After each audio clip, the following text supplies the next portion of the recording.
Welcome everybody to the Elite Mob Podcast. I'm Mob Miz. This is my co-host Turnbuckle TG. Today we're gonna be doing a quick rundown on a few things. There was a pretty cool 1FW event over the weekend. Turnbuckle happened to be there live, so we're gonna let him give us a rundown of how that event went, who was there, what surprises there was. So let me give you the floor, my brother. How was it? I'm already making plans to go next year. That was phenomenal.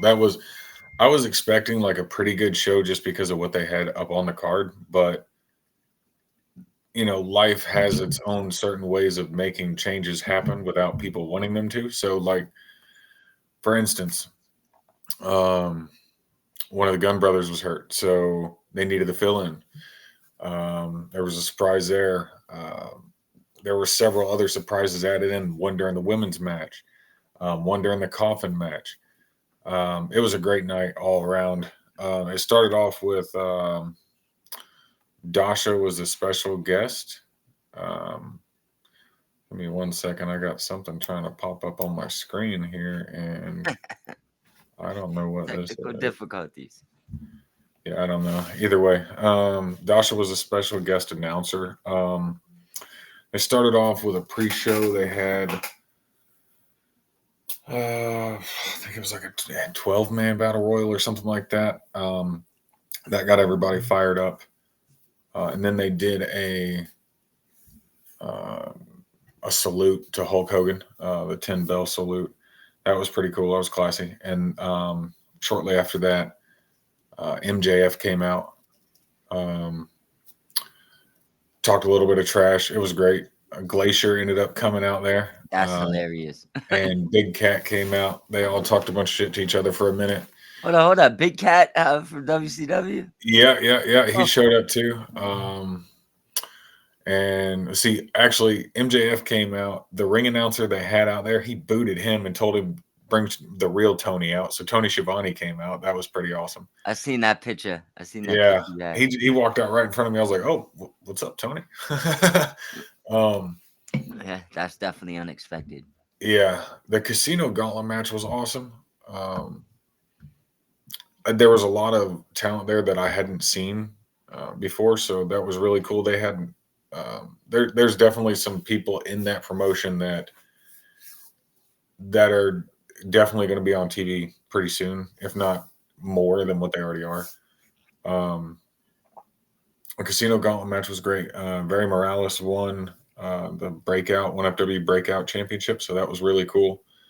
And I mean, against some tough competition, you had Warden in there, and um, geez, how many? There was like Trevor Blackwell was in there. There was a bunch of people in there. Let's see. The women's match was phenomenal. Um, I thought I thought I thought Angelica Risk was going to win it at first, and then Isis came out and won that. So that was awesome. That match was that should have been a main event caliber match.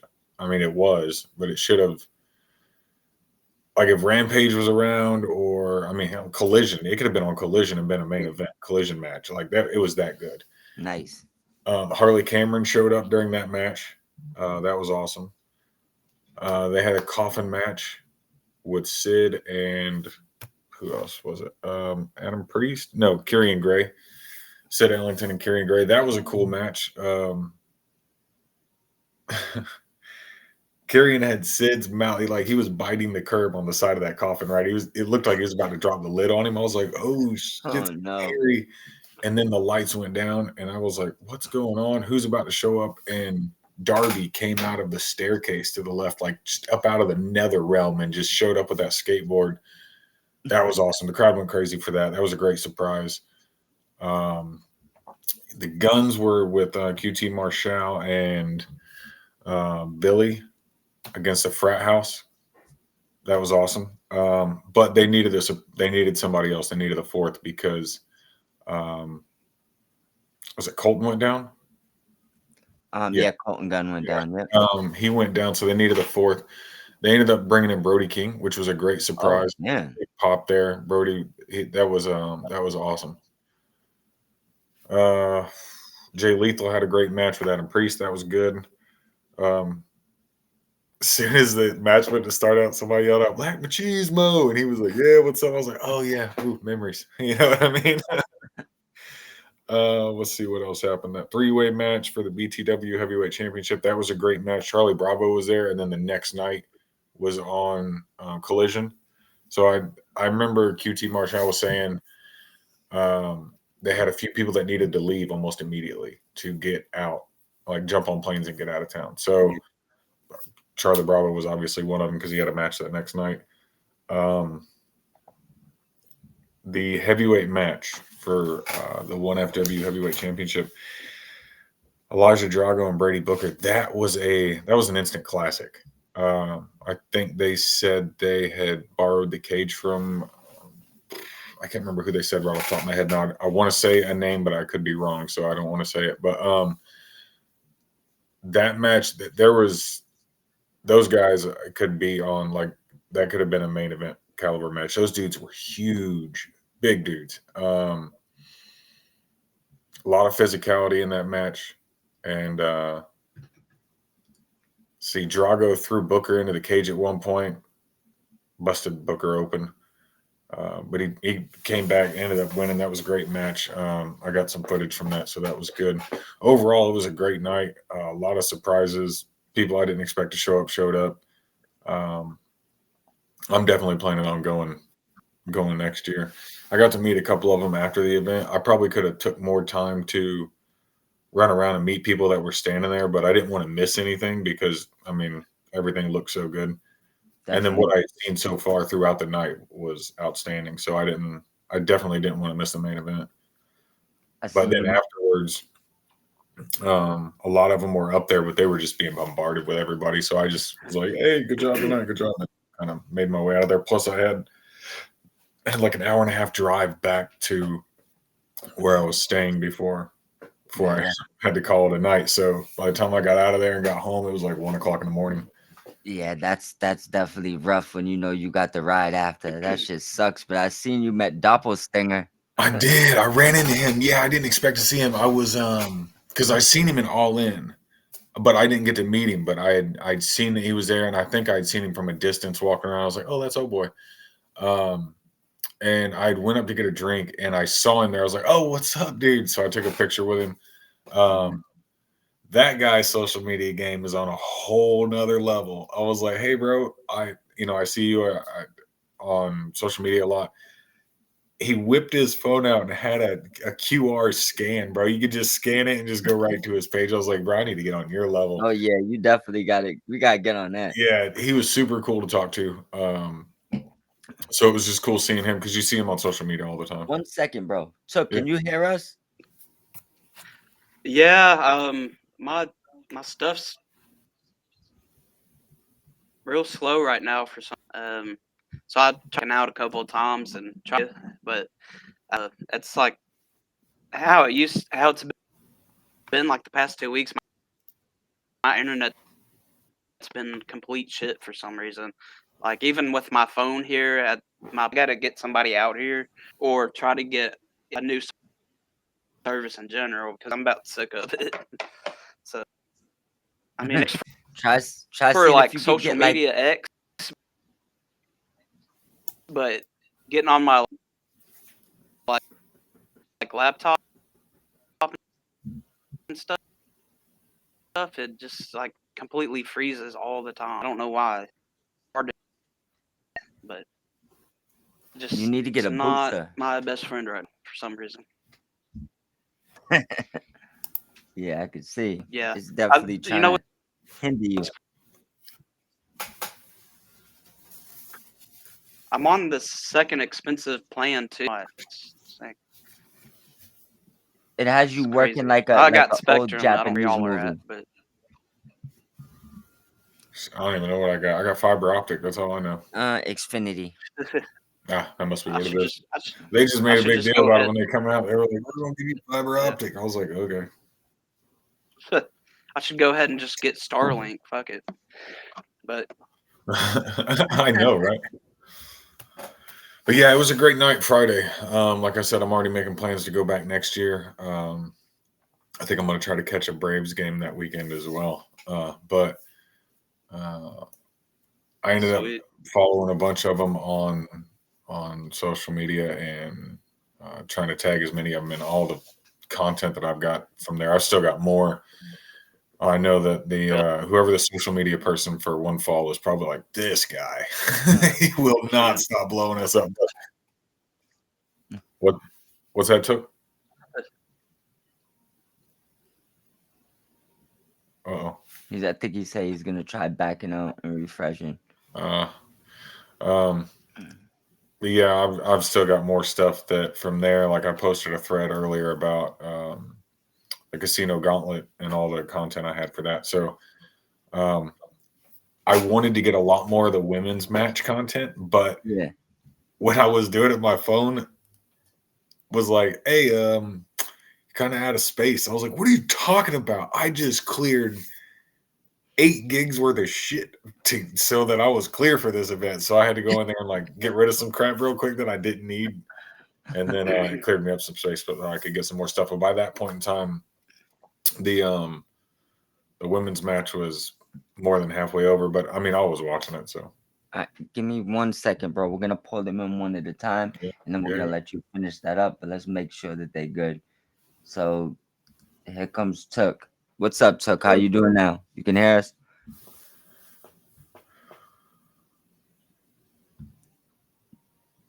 Doing a little better. I'm gonna send you Morse code signals here soon. And our other guest just jumped on. We'll see if he has any communication errors. Hold on. What's up? What's up, Aaron? Hey, there I am. How y'all doing?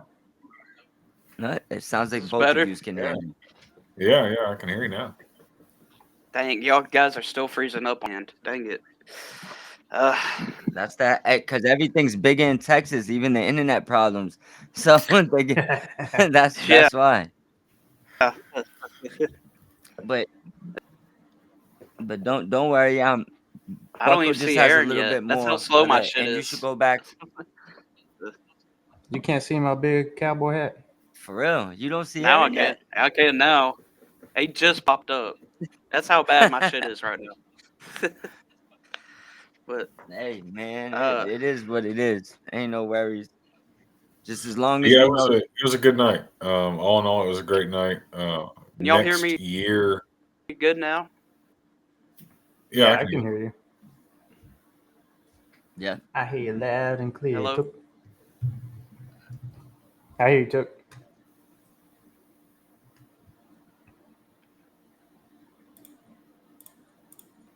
you could just see the utter frustration on his face that time.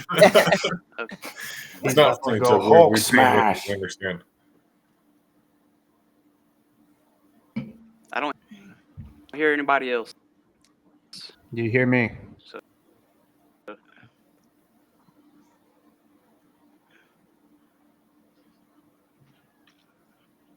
Just call him, yell at him. Took. SOS. Is that? He's gonna try to come back. He might. Yeah, it was good. I'm gonna try to maybe go boost again it. next year, but next How's year it- I plan on like getting there early in the day, early. I got there at like 6:45. I think the doors opened at 6:30, but there was a line. There was a good line sitting out front before I even got there, and then of course I walked up wearing what I'm in my profile picture. Mhm. People are looking at me like, "What is this guy wearing an AEW shirt?" And I'm like, "Bro, because I'm not from around here. Like, you guys hold all these shows up here. I drove 5 hours away to catch this show, so it was good. Representing the brand. Exactly. The guy that the sponsors, Dalton Carpet One, they did a good job. The guy there was like super welcoming when I came in. He was like, I figured that's who he was, just from like the energy and presence he gave off. And then once the show started, he came in and did a little introduction thing. So it was cool. It was really cool. Same thing we always ask. 1 to 10. What rank? Give us the show ranking and tell us your match of the night. The show was definitely like a 10 for sure. Just for all of it. the feel of the show, the venue was awesome, the energy was awesome, the matches were great. I don't think there was a bad match on the card. I don't think there was one spot in any of the matches where I was like, oh, that could have been done a little better. You know what I mean? I think they just had a great night all around. I think everybody hit a home run. I think my favorite match of the night, I'm torn. It was either the women's match or the heavyweight match. So both of those were phenomenal. And I'm probably a 10, I think, overall. That's what's up. I definitely got to get to some of those type of shows. Before we get, because I know he's been sitting there, Aaron, give us your introduction before we go further, and let everybody know who you are over here. What's going on, everyone? Aaron Loves Wrestling Podcast. Dr. Love, aka American Cowboy. I love all professional wrestling, whether it's AEW, WWE, TNA, New Japan Pro Wrestling, and I want to check this 1FW. Is that what it is? Yeah, it's in Georgia, so they're really what's it like? It's more of like a local indie show around various towns in Georgia, and I caught on to it because of QT Marshall posting about it, and some various members of the frat house posting about it, and that's when I started paying attention. And then when I went to the show, and the show was phenomenal. I saw some other information about them. I don't know how privy the rest of the world is supposed to know that information or whatever right now, so I'm gonna just keep that quiet until I find out more. But it was. I'm excited about it. I'm gonna try to get up to a couple of shows probably throughout the year. Well, I'm going to it's in Texas, called League of Lions Wrestling Promotion. Nice. August 16th. I was actually before, for a little bit, I was training here for a few months before I had to get out because of my job. So they were training me, giving me some training for about $100. So I just had to pay basically the membership fee for the gym, and I was getting some good training, but I had to pull out, sadly. So they're having the show next month, and August 16th. So I want to go, kind of give them a little interview and a little shout out on my podcast, and I'm gonna try and do more indie shows in my area. Yeah, it was super cool, man. That was probably the first. I haven't been to a smaller wrestling show since I was a kid, and that one was awesome. There's another one here on August 16th that I think I'm going to try to get to.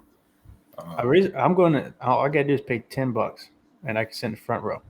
Nice. So I'm like, they don't charge much, and the guy, he's really good. He's actually had if I'm not mistaken, Jake something was on his brand for a little while from TNA. Could have swore I saw him there a few years ago when I was training. But he's had some good talent in his area. He's got some great talent, in my opinion. One of the guys, his name's Aaron as well, and he's really good, a really good wrestler, nice high flyer. That's cool. And I'm just going to go to the show, have fun, and hopefully give them a boost by showing the world this little wrestling promotion in Texas. So that's my goal. Definitely. Is he here? Yeah, brother. Yes. Can you hear us? Is that bud? Yeah, I can hear you now. How's a ride? All right, right on. You look like you're moving. All right. This we would like to see. Sweet. Do what? I said, Am I moving in slow motion? No, you're good now. You're good now. Yeah, you were like old Mario, old school 8-bit earlier, but okay. you're fine now. It's me, Mario. Oh my god. Yeah. Don't worry. Why you going through that buckle? Well, what were we talking about? Buckle was running down a little bit of that. Well, actually, the whole 1FW event he was at, he gave us a little rundown on that, how it was. Yeah, pretty. It was good. It was real good. I told Took, I almost messaged him, was like, bro, come in town for this. Real good. He was like, where is it, Georgia? I've been like a 10-hour drive for me.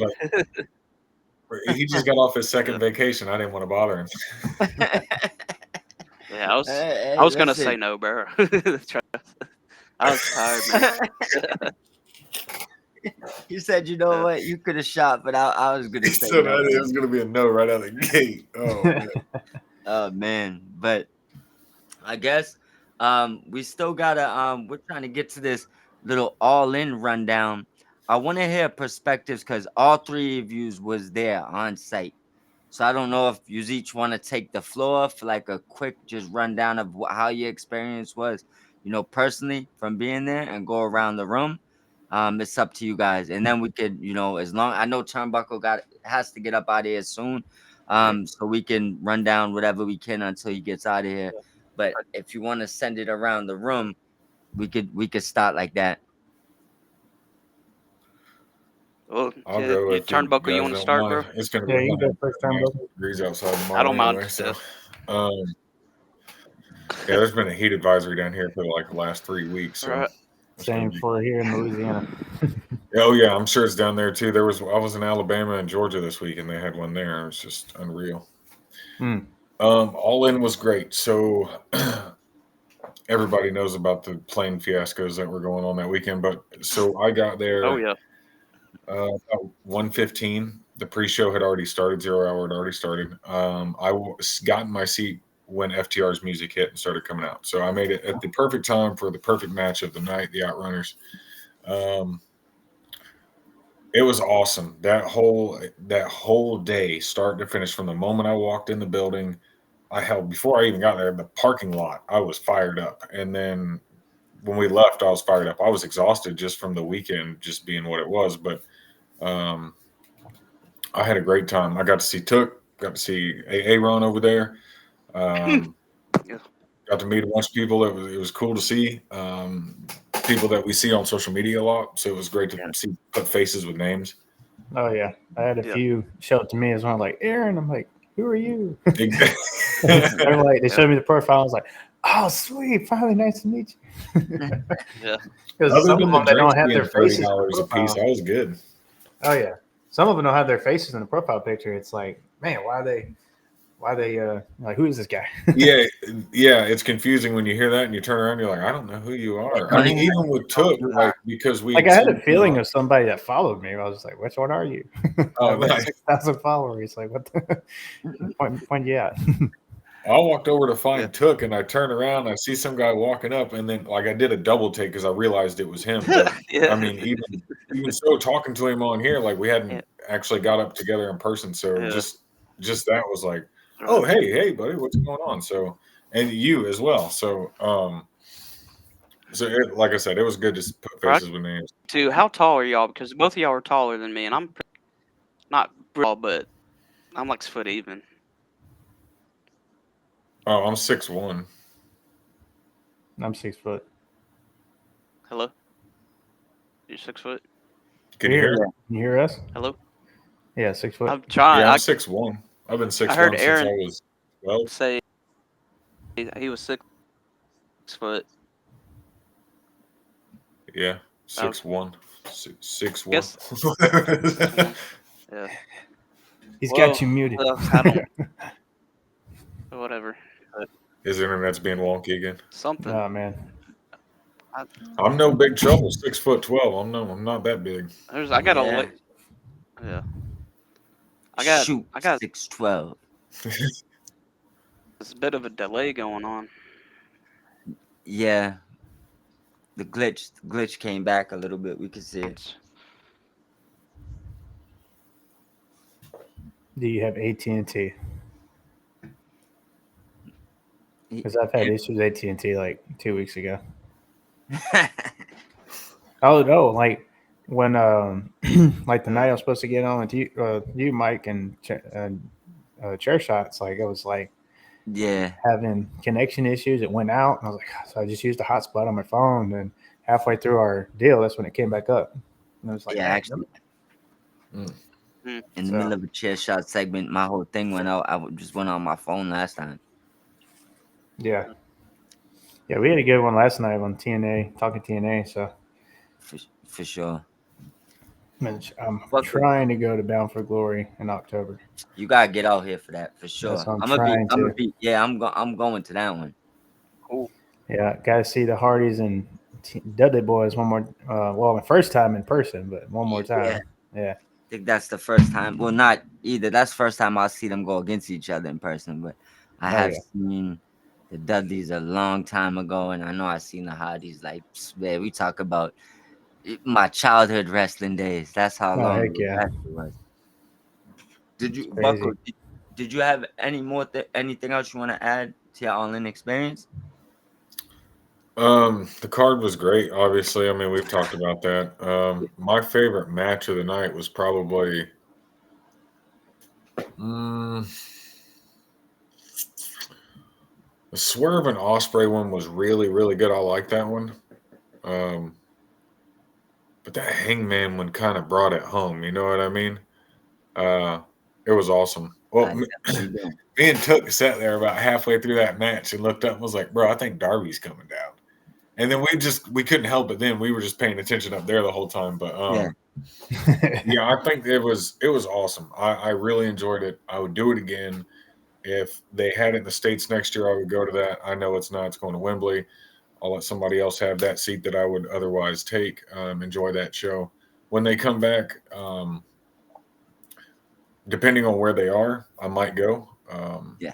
I'm expecting that whenever the Jags stadium renovations are done, I imagine Tony Khan will probably try to have one there. Oh, heck yeah. It's a great ROI there. So if they have that one, yeah, I'm gonna just live down there for the week. You know what I mean? I'll just throw up a hammock somewhere in the trees and just be good. I Man, do feel you on that who one. knows? He might make it the home of All In if once that gets built. You know what? That would be cool, but Wembley's got like 25,000 more seats or some 30,000 more seats than the Jag Stadium. Plus, they're removing some of them to put that semi roof thing in there. So I yeah, just hope they can fill I those seats wouldn't too. I wouldn't be upset if they did like Wembley there one year and then down here in Jackson next year. You know, and bounced it back and forth because you get the England climate, and then you get the nice sunny beaches. You know what I mean? The next Yeah. so. Well, I've advocated that Tony Khan make a Texas pay-per-view for AEW, the last ride or the last rodeo or something. Just make it I mean, they Texas could. themed. I mean, they had a great turnout there for that. Yeah. I was thinking Right. Stampede, but that was the WCW, and I'm sure WWE owns those rights. Oh so. yeah, they probably own the rights to that. They So, own but- most WCW things. I think AEW stole all the ones they didn't own. Yeah. They most of those is just like NXT pay-per-view names at this point. Yeah, and I would like, Well- but he could call it something like last ride or something like that. Well, a lot of their stuff is based off of what gambling and all in Casino Royale or Casino Gauntlet, all that kind of stuff. I mean, if they wanted to use some sort of like Texas Hold'em or something, That would be they fire. could do something. Oh, I think they could. heck yeah, that's perfect. That would Texas that would actually be dope. I don't know Get that trending, how. get that I'm sure trending. there's some sort of terminology they could use or something, but I mean, Yeah. Fred's double or nothing, all in, all out. yeah. See, Texas So, Hold'em. Shoot, get that a tweet and make Tony Khan. That's way better than the last ride. I just can't think of it, but that's great, Yeah. bro. The last. well, Texas just Hold'em. playing off of the theme they have going already. Oh yeah, I just didn't think about that. I was thinking about it last night. I was like, last ride, last rodeo. Yeah, be Texas themed. I just didn't think of getting the gambling anything thing. Texas related would be great. I mean, hell, they could even throw stuff back to like the old Sportatorium or something like that to throw some history in there or something. So I think they could even fill out Cowboy Stadium. They had a great crowd and all in. I think that those weekend holding something like for a full weekend in places would do very well for them if they could. Yeah. They They could did do great double or for nothing, all in, on the maybe Rangers Texas Stadium. Hold'em, and then all out. Just Yeah. kind of keep that in line. Or maybe double or nothing, Texas Hold'em, then all in. Texas Yeah, you Hold'em could throw be it in there their to, like, elimination chamber. You could throw it in there to kind of play on that. Yeah, that'd be kind of cool. You think there's a way to do a Texas Hold'em style match? Oh, you probably could. I Maybe mean, maybe that way that could be like their elimination chamber type match. that's what I was thinking. Like, And- it would have to be something with elimination. Just So, do like- something. You can do something similar. Yeah, wild to have someone would be a wild card maybe. Like I would Mhm. think they definitely could do something with it. You just have to get the right mind to to put it together. Well, with the casino gauntlet, they have them draw cards, right? As just a random entry. So Yeah. with a hold'em, just assign a card to every person on the roster, and what gets drawn, put Tony in the back playing with somebody. You know what I mean? Yeah, And then yeah, whoever gets drawn. That go out there, get it. yeah. So, True story, right? If the card, I'm sure they could come up with something creative. Is way more creative than I am, so I'm sure they could figure it out. Oh, I yeah. mean, technically, you could make every one of those cards a wrestler, and you shuffle the deck and you flip it, and it just be the player. Like you flip the card might be Dustin Rhodes, the card might be somebody else. You know? Yeah, you never know. So yeah, that'd be cool. Yeah, I would be something cool to see play out on. I think Took just tried to jump back in. He's having severe connection issues right he now. is. I hope He needs to call his internet man over there and give him a stunner. Yeah, he needs to get like maybe get like a Give him a buckshot lariat. for real. There Right? you go, give him a buckshot lariat in the yard. Yo. We didn't do anything. Do that to you. Call your internet man. We're not the internet provider. We're telling you to call the internet man over there. Hey, Ron, say give him a buckshot lariat as soon as he gets to the yard. Yo, he froze with the biggest He did smile. all You see that? the craziest face. Yeah, that's the meme. Snap that picture quick. God, it reminds me of the old first Batman movie. We're talking, gotta have that Joker. Let me see if I can get the picture. Oh, he left. Right. Look, he's big mad too. He's mad that he froze on that. It's all right, Chuck. We feel your pain, bro. All right. Well, while that's going on, did you you want to send? I know, man. It's awful, bro. It's all right, bro. Gotta fight through the motions. I don't know what it like. I don't think I could do anything on my end. Yeah, that's all I got for that. I think it was a great event. It was awesome. Yeah, I think that'd be from what I seen. It 10 looks amazing. stars. 10 Yeah, stars. and I seen you guys had tons of pictures. I seen pictures everywhere, videos everywhere. So definitely look like you enjoyed yourself. Tuck, how can you hear us right now? Yeah, for a minute. You want to try to give us your perspective of All In while it's working for you? Sure, I'm gonna try to give you something, but I'm kind of frustrated right now. But All In was freaking awesome. That was actually my first ever AEW pay-per-view that I went to see live. And I was not disappointed at all. I mean, freaking show that was. It was beating Turnbuckle and a couple other people from it. It was pretty cool. The seats that I got were like freaking amazing. Just wish old Michael there would have shown up, but freaking flight, man. Dang, flight. That's crazy. There's so many flight issues that weekend. Right. Like that's really crazy. But Turnbuckle and his wife came and sat next to me for the last 3 matches, and that way I had myself. So that was awesome for those guys, for you two to go out there and do that. Bro, you're a lifesaver. You had that damn battery pack. If you didn't have that, I'd have been screwed on the Uber. Yeah, true, man. I'm serious. Our phones were at like 5%, and he was like, "Oh, I got this." I was like, "Lifesaver." Nice. Yeah. Me and my friend were going to do an Uber, but because we were talking about drinking, and then he was like, "Nah." And I was like, come on." I should have done an Uber. They charged me $60 to park. So. Well, it was 90 to get one out of there. We walked like 3 blocks away and then got one for like 15, 20 bucks. Like that. God damn. Yeah. That's a lot of money. I should have done it, bro. Well, how long did you sit in the parking lot after? A little while. At least 3 minutes before I could even back out. Because every ditch I leave at the same time. Me and my friend went to the Texas Live down there, and we got some barbecue and seen Outrunners over there, and they were doing some kind of karaoke thing, and it was fun. Nice. And then that bought time for the parking lot to clear. By the time we left there to go to that hotel that everybody's staying at. Saw some more wrestlers. Got to talk to Powerhouse Hobbs and Kevin Knight and picture with Speedball. So it was pretty cool. It sounds like Aaron had the stash. She had the spot, huh? No, I didn't even know the Outrunners were over there. I would have stayed. Like I didn't get Texas. There was that after party thing. It was at Yeah. Texas Live. So Yep.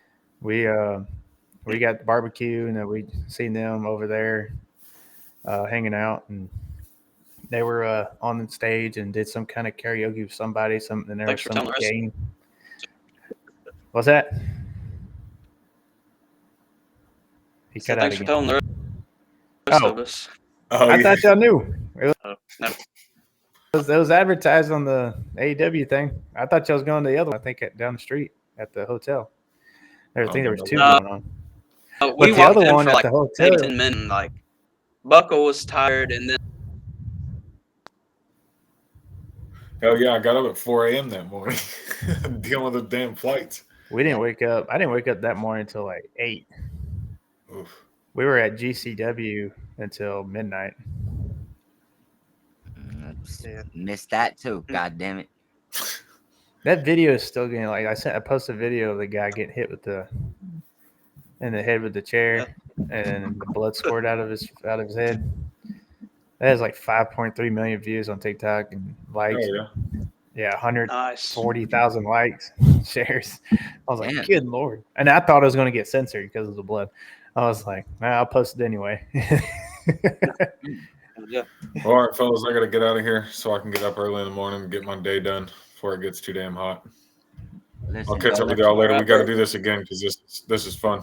For sure. Oh, yeah.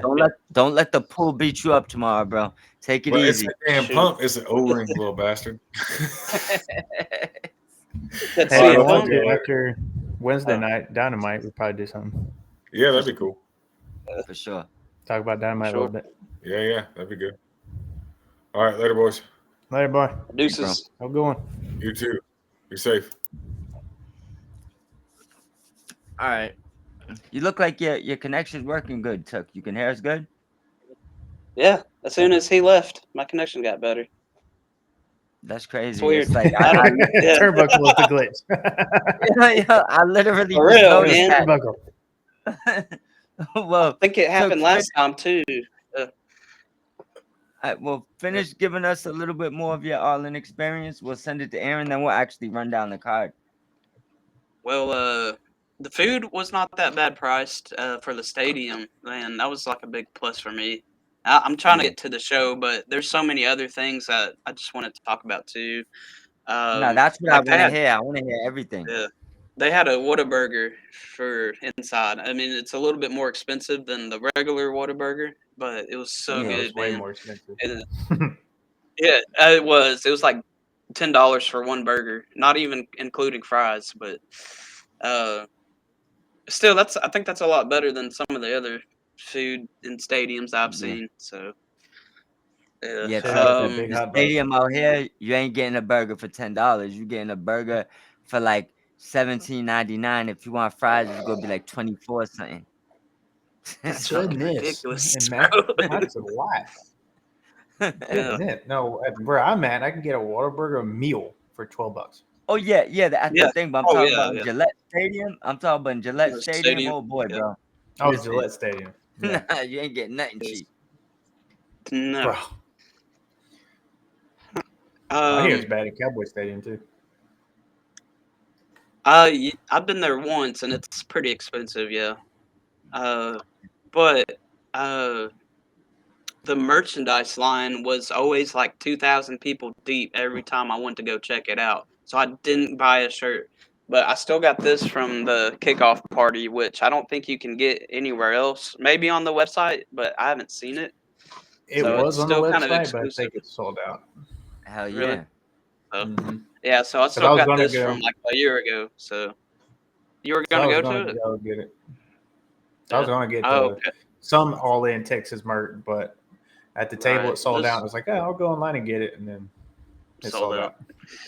Yeah, that line But was I did ridiculous. get the new Hangman shirt. that shirt's fire. Cool. Nice. As soon as it went on, Yeah. I saw it as soon as it went on the website. I was like, beep. Yeah, yeah, nice. good thing, man. I would have had to wait in that line. So I mean, Yeah, I and planned it on was getting a shirt. yeah. If I would have waited in that line, I would have missed like an entire match or two. Like I didn't want to do Probably that. 3. Oh, that's crazy, Like So yeah, we probably. went towards the end of the show, and I got the bandana here. Like man. right, Oh, right cool. before Hangman's match, we went and lied and died down, and that's what I got there. Sweet. Nice. Huh. I think the most exciting part of the show is like when the time that Turnbuckle and his wife came and joined me. We were eyeing the rafters, and we saw a lot of people walking up there, and we instantly said Darby Allin's going to be in the main event. Yeah, Because we went back and forth, and we saw somebody in a harness, but you couldn't really tell that was Darby yet. I mean, we're talking about yeah, this is like it's got to be like 40 feet up in the air where they're at. It was yeah, really high, so it's hard to tell. But yeah. I got that It video looks that I even higher than posted. that. Yeah. Oh, for sure. Video that I posted, and the pictures I took, he's just Darby Allin's just hanging there for like a full minute or two He, before he descends all the way has down. he has And I no thought that fear. was so cool, He man. literally has no fear. He No, has no fear. Nothing. it was just he was like kicking his legs the whole time too. I was like, this motherfucker. So Probably that was was using it as a probably swing. my favorite. Yeah, for real. But that was probably my favorite part of the whole live experience. Oh, besides the fireworks, those pyros, bro, during that show, that was crazy. So Yeah, it's like yeah, fireworks inside of a stadium, right? yeah. Just But they had pyro for almost every entrance. It was crazy. Oh yeah, the And Will it's Ospreay super one was the loud. best one. Oh, for I can sure. imagine. And then the big AJ Boom he's Yeah, got that explosion sound that plays off, and that was loud as hell. It's like Oh yeah, boom. Yeah. I he can was like, imagine. boom. Yeah. Yeah, they've actually been pretty funny. Yeah. That Texas Death Match though, the main event, it made me quince many times, man. That shit was ridiculous. It was brutal. Listen, that was one of the most brutal matches I've seen in a very long time. Yeah. Should have went to the Dude. GCW show. Yeah, it was good if you had the seats. The tickets we got were just the standing room ones, and nobody wanted to like rotate out or get out of the way. So I Yeah, could only see like 20% of the entire show. The Didn't you see show was Megan Ben good. there? Yeah, I did on my way in. So she was walking I saw out. Megan Ben So show up. I was like, dang yeah, it, I could have won. she's she Maybe. was probably chilling backstage and stuff because I saw her back where the parking was, and Yeah. yeah, I just walked right past her, and I was kind of by myself. She was by herself, and I didn't want to be that weird guy to be like, "Hey, let me get a picture of you," like bombard her. So I just kind of smiled at her. She smiled back, and she did like her hair flip thing, and I was like, "Hell yeah!" So yeah, I was like, she's tall, but I think they make her look bigger on TV. She's yeah, tall, I but hear she's that. not like huge, like muscular, like you would think. I hear the same about Rhea Ripley too. Like in person, Yeah, especially if she wears those loose, baggy clothes. Like there's a lot of times with her wearing those clothes, she said that she walks by people and they're like, "Ain't you Rhea Ripley?" And then she's like, "No," and they're like, "You look just like her." I'm like, "Are you serious?" that's Like, cool come how on they now. can play off like that though. Nah, that's not me. yeah. Not me Well, at the same all. thing for like the luchadors. Like some of them wear the mask, and then Yeah, yeah, they can they walk around can. without the mask, and nobody would know. You don't know who they are. Yeah, Like I heard like I around the wouldn't know. hotel, Bandito was, and I'm like, "Where?" And they're like, "You don't know him?" I was like, "No, he wears a freaking mask." Like, Yeah. sorry, Oh, man. love the mask though. What'd The mask is What'd awesome. y'all think about Collision and Dynamite this past week though?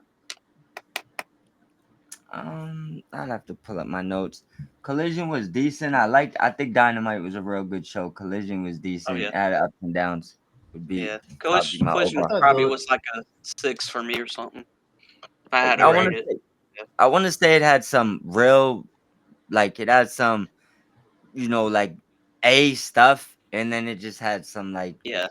like So stuff I good, like really that. like liked the main event between Athena and Alex Windsor. That match was good. Oh, that that was a was great. that's that A stuff. You know? Uh, the 8-man tag, that was fun. Um, Let me let's pull up see, my collision, record notes yeah, on and that. then yeah, that match was fun. The why did they change the name of the Tekla, Julia, and Sky Blue? Like, weren't they like the Sisters of Sin or something? And then now they're the Triangle of Madness. I don't know. I think that somebody, one of the commentators might have just said that, but I like Mhm. that wasn't their name. Like that's Right. the first actual name they put on them. Oh, okay. And then aren't the Hounds of Hell a thing anymore? Like, Yeah, but I, Buddy's hurt. okay, yeah. So until he comes back, but they turned face before he got hurt, so he'll yeah, be fine. Yeah. There's the Bandito is kind of like a bro. replacement tag team until Buddy's back. I know Buddy has Mm. a foot injury that didn't Uh, necessarily heal right. So I think it's similar to that Adam Cole situation where you thought it was gonna be like a couple week or 6 week thing, and Cole was man, out Yeah. for like a year, right? I hope this ain't the end from Right. Adam Cole. Yeah, man, Yeah, that's tragic.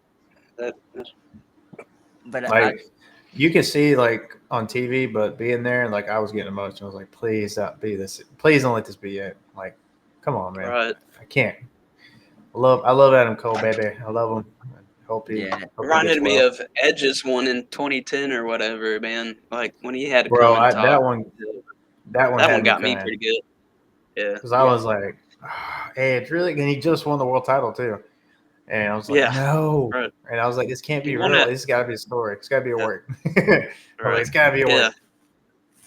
And then, See, I honestly Right. wish it was a work because they finally started getting something with Roddy, O'Reilly and Cole. You know, like Yeah. it sucks. Like every time they get something going with them three, one of them gets hurt. Hmm. yeah, like when they were in It's like they're NXT, the cursed as same a thing team was or happening. something. Yeah. And then when they went to AEW, because I was really looking forward to them winning the trios titles. Yeah, Yeah. same. Um. Now I'm on And Ricochet and Gates of Agony. I think that'd be great. Trios champ. and that's yeah. That tag teams is heating up. That's one thing I do want to say about AEW lately. Tag team. Yeah. The focus on like I swear Collision was like tag team matches all night. It's just that's Basically the way was. Yeah. that's the way it seemed to me, you know?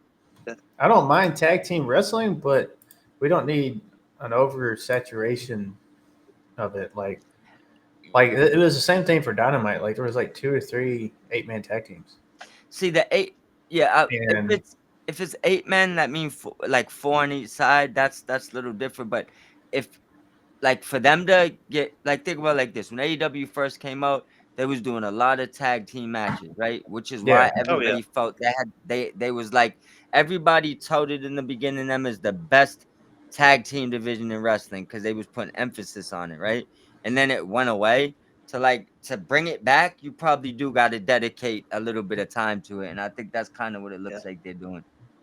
yeah, Yeah. They focused way too much on the trios when they first introduced those, and they kind of Yep. just pushed the tag teams to the side, which I don't Yeah. think they should have done because, like you were saying, AEW from the very beginnings has had a strong tag team division, and they used to show it, But Yeah. as soon as those trios came in, it kind of got pushed to the side. But yeah, but You this know the and I tournament's worst. don't pretty mind cool. trios, but they need to build up more trios teams. Yeah, you know the Right. worst part about that substituting the trio or pushing the trios and back burnering the tag titles was just call it what it is. We knew that the elite was gonna be the first trios champs, right? Yeah. And And then then they got everything stripped there you go. And so it instantly started off on a bad note. And then from there everything was forced because with CM the trios Punk's thing. crybaby ass. Yeah. You heard it Every here, folks. Yeah. you heard it here. Yeah. but yeah, that's exactly what happened because it went from a plan to they didn't have a plan, and it just Yeah. the trios titles went haywire, and everybody forgot about the tag titles. Right. Yeah. But it seems like they're getting back on the right paths for that. Yeah, This tournament looks pretty fun. So, yeah, and definitely. I'm just waiting for the Brood, baby. Oh, you Yeah. listen, man. Well, we're getting a piece of it, anyways. We're getting well, Cope and Chris should be back together soon. We'll see how it goes. Even Yeah. if they give us Yeah. one, I don't need them back together fully, because Gangrel's not like a really an asset no more. I don't think, unless he was like a manager. Do you think he will join them at He'd least be a good once manager. when they return? He's already I think been in AEW a couple of times, so why wouldn't you do it? He came out the time with the Young Bucks, the Clown, Edge, and Christian, Oh yeah. when they kind of just gave him the thing. He also was in one of the first Casino Gauntlets. He also came out with Cope for the pay-per-view. So they have a Yeah. working relationship. It's just like one time. Just bring them out Yeah. together one time. At That's least all I need. once. Yeah. Yeah. All That's it. three. Yeah. That's all I'm asking for. I don't need a full revamp. I mean, Hey, did y'all watch Happy Gilmore 2 yet with MJF? I not have yet. not. I haven't I got thought to it was pretty funny, man. Oh yeah. Yeah. I gotta get to it. I haven't there's been I got my Yeah. go ahead. Okay. Thank you. You good, Tuck? Can you hear me? Shoot. I got a delay again, I think. I got a Delay delay again. again. So, Play again. yep. Delay. Well, while the delays, give you a second for that to bounce back. Aaron, you want to give us your perspective, your all in days perspective of going there live? Yeah, I love. So my favorite, of course, was the Hangman picture. Like just walking in, and of course he said, "You like my Both butt of buckle?" you got there and got what you want, man. Yeah, I got. Then not only that, I got a picture of my favorite TNA wrestler of all time, James Storm. Got to talk to him a little bit. Did see that. I got to see the doppelganger Sting, which at first I thought it was him. I was like, oh, and then I didn't see the beard, and I was like, oh crap, yeah, that's not him. But he was a cool dude. We made him chit chat a little bit because seeing him in the distance, like I saw him, I was like, dude. I was telling my buddy Wallace, I was like, bro, it's Sting, and he's like, no, it's not. I was like, oh no, it's not. I was like, but dude, that's pretty legit. Like he looked like the real thing. Like Tony Schiavone, it's Sting. Yeah, I did when I saw him. I was like, it's Sting. And then me and him talked a little bit. And what's funny, because coming down the stairs there at the Starcast, I saw the other guys there down my download.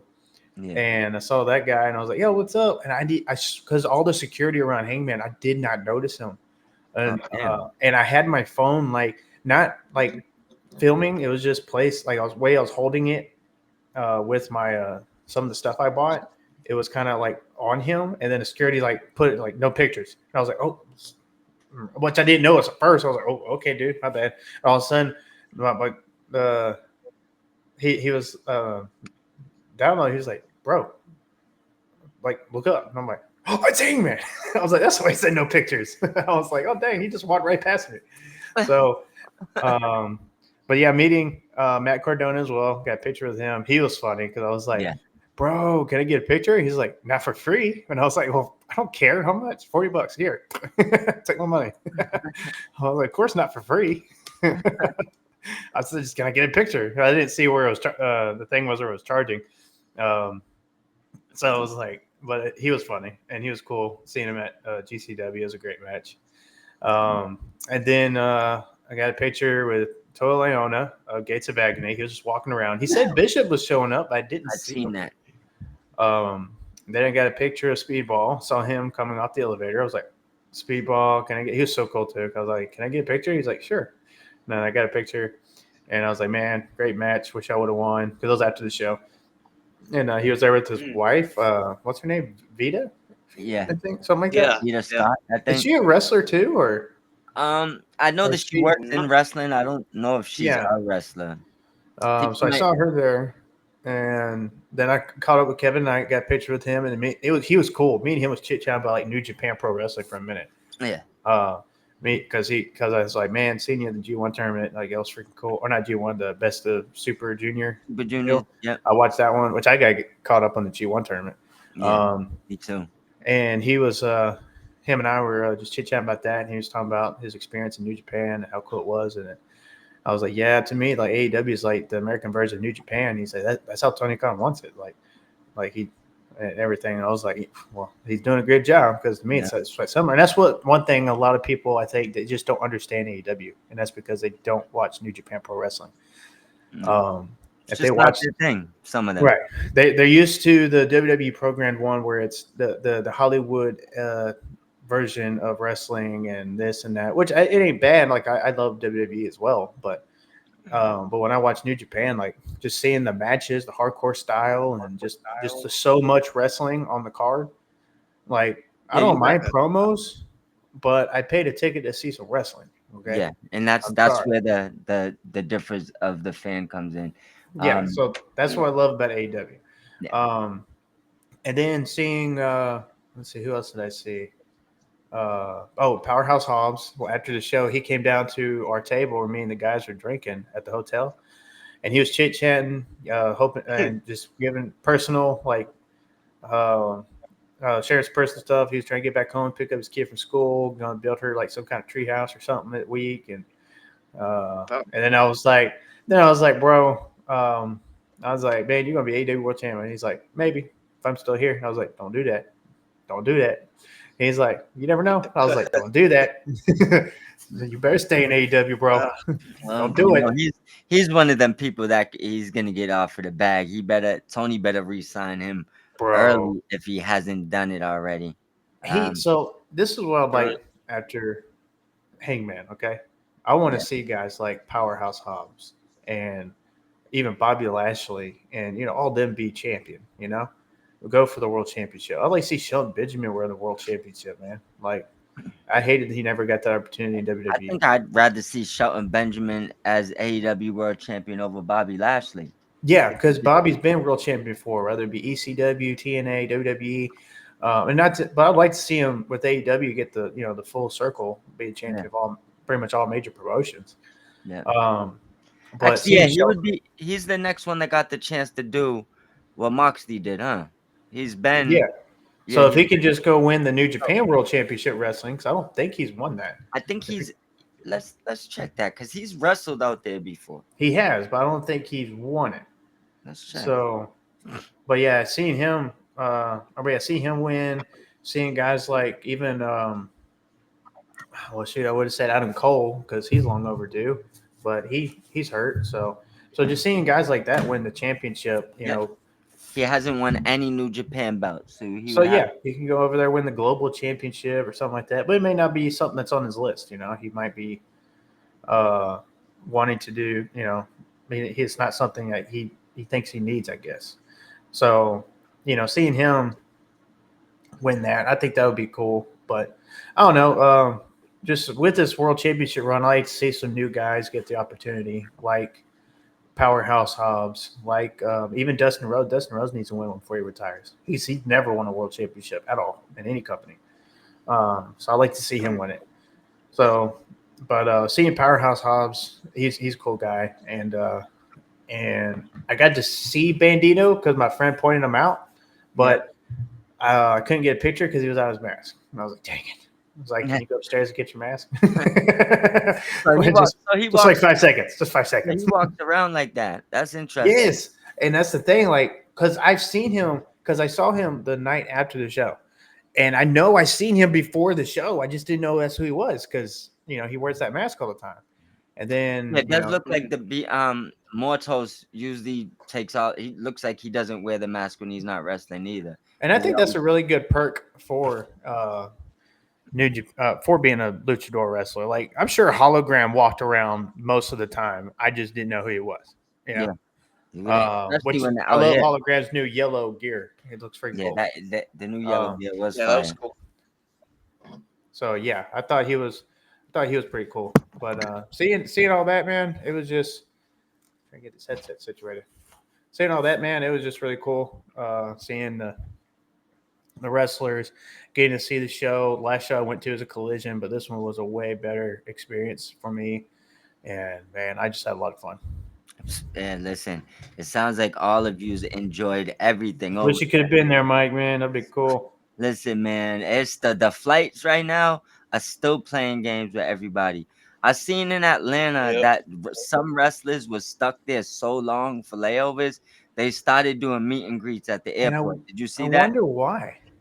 Like, what is the deal? Yeah, I don't know. apparently, Britt Baker was supposed to be at All In, and she couldn't make it. So I saw that. A lot of those Man, a lot of those problems was out here in Philly and Atlanta. So the stop to get out there was the problem. You know, like that's everything just kept getting adjusted. They robbed so many people of like a once in a lifetime opportunity. They need to be held accountable for that They shit. did.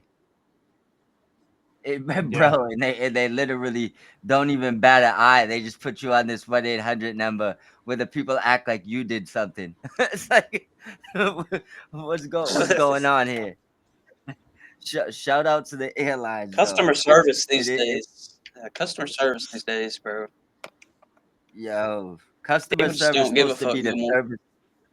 It's no longer about servicing the customer. I'll tell you that. no. It's like how can you make my job easier? Yeah, it's out of control. We don't want to go down that street. The rent will be on the rent for 2 days. Bro. Talking about customer service. Oh yeah. But Especially me working in law enforcement, bro. Like I get like there's some that I work with, it's like, bro, you're a public servant, basically. Like, come on. Like it can get stressful. You need some time to yourself, but at the end of the day, it's like you swore an oath, you signed up for this, so you can't handle it, get out. yeah, chill out, buddy. You know what I'm saying? If you don't like the heat, get out the kitchen, please. Oh yeah. All right, so keep me in y'all's prayers. I played for a sergeant position at my job, so nice. yeah. Hey, there you go. Good luck, man. Hoping to get that. So I'm gonna send blessings your way, man. You got this. Just you work hard, y'all get it. You know how it goes. Couple of things I do want to ask y'all. Because I know this sometimes live and versus on TV can be, a little bit different. What is in person, right? What was your favorite match to see there that you've seen live? To me, the favorite, I mean, I just gotta be biased here. It was the Texas Death Match with Hangman. Hold on. Let me rephrase this. We know that was the best match. Okay, so besides that one, I really did enjoy the 3-way tag team match. I thought that was really fun. And then the both casino gauntlets. So, but overall, it would probably be the 3-way tag team match. I thought that was good. And yeah, of course, that was Young Bucks fun. and Williamsburg, that was a good match. Yeah, those gauntlets was amazing. But yeah, besides the Hangman, I really like the Mercedes 3-way tag team. That was a banger. It was a great card, honestly. Like you probably really could pick anything. Let's see. What would you say the crowd got the loudest for? What match? Honestly, the loudest I saw the crowd or heard the crowd was the ending when Hangman won. Like, as soon as Moxley tapped out, the roof blew off the place. Besides the I think when Darby came back too. I think when Darby made his big entrance, people were really loud too for that one. And then a couple spots in both gauntlet matches, people got some big reactions, bro. Even the Beast Mortos got like a huge reaction, man. Like they love the Beast. Yeah, he's freaking awesome.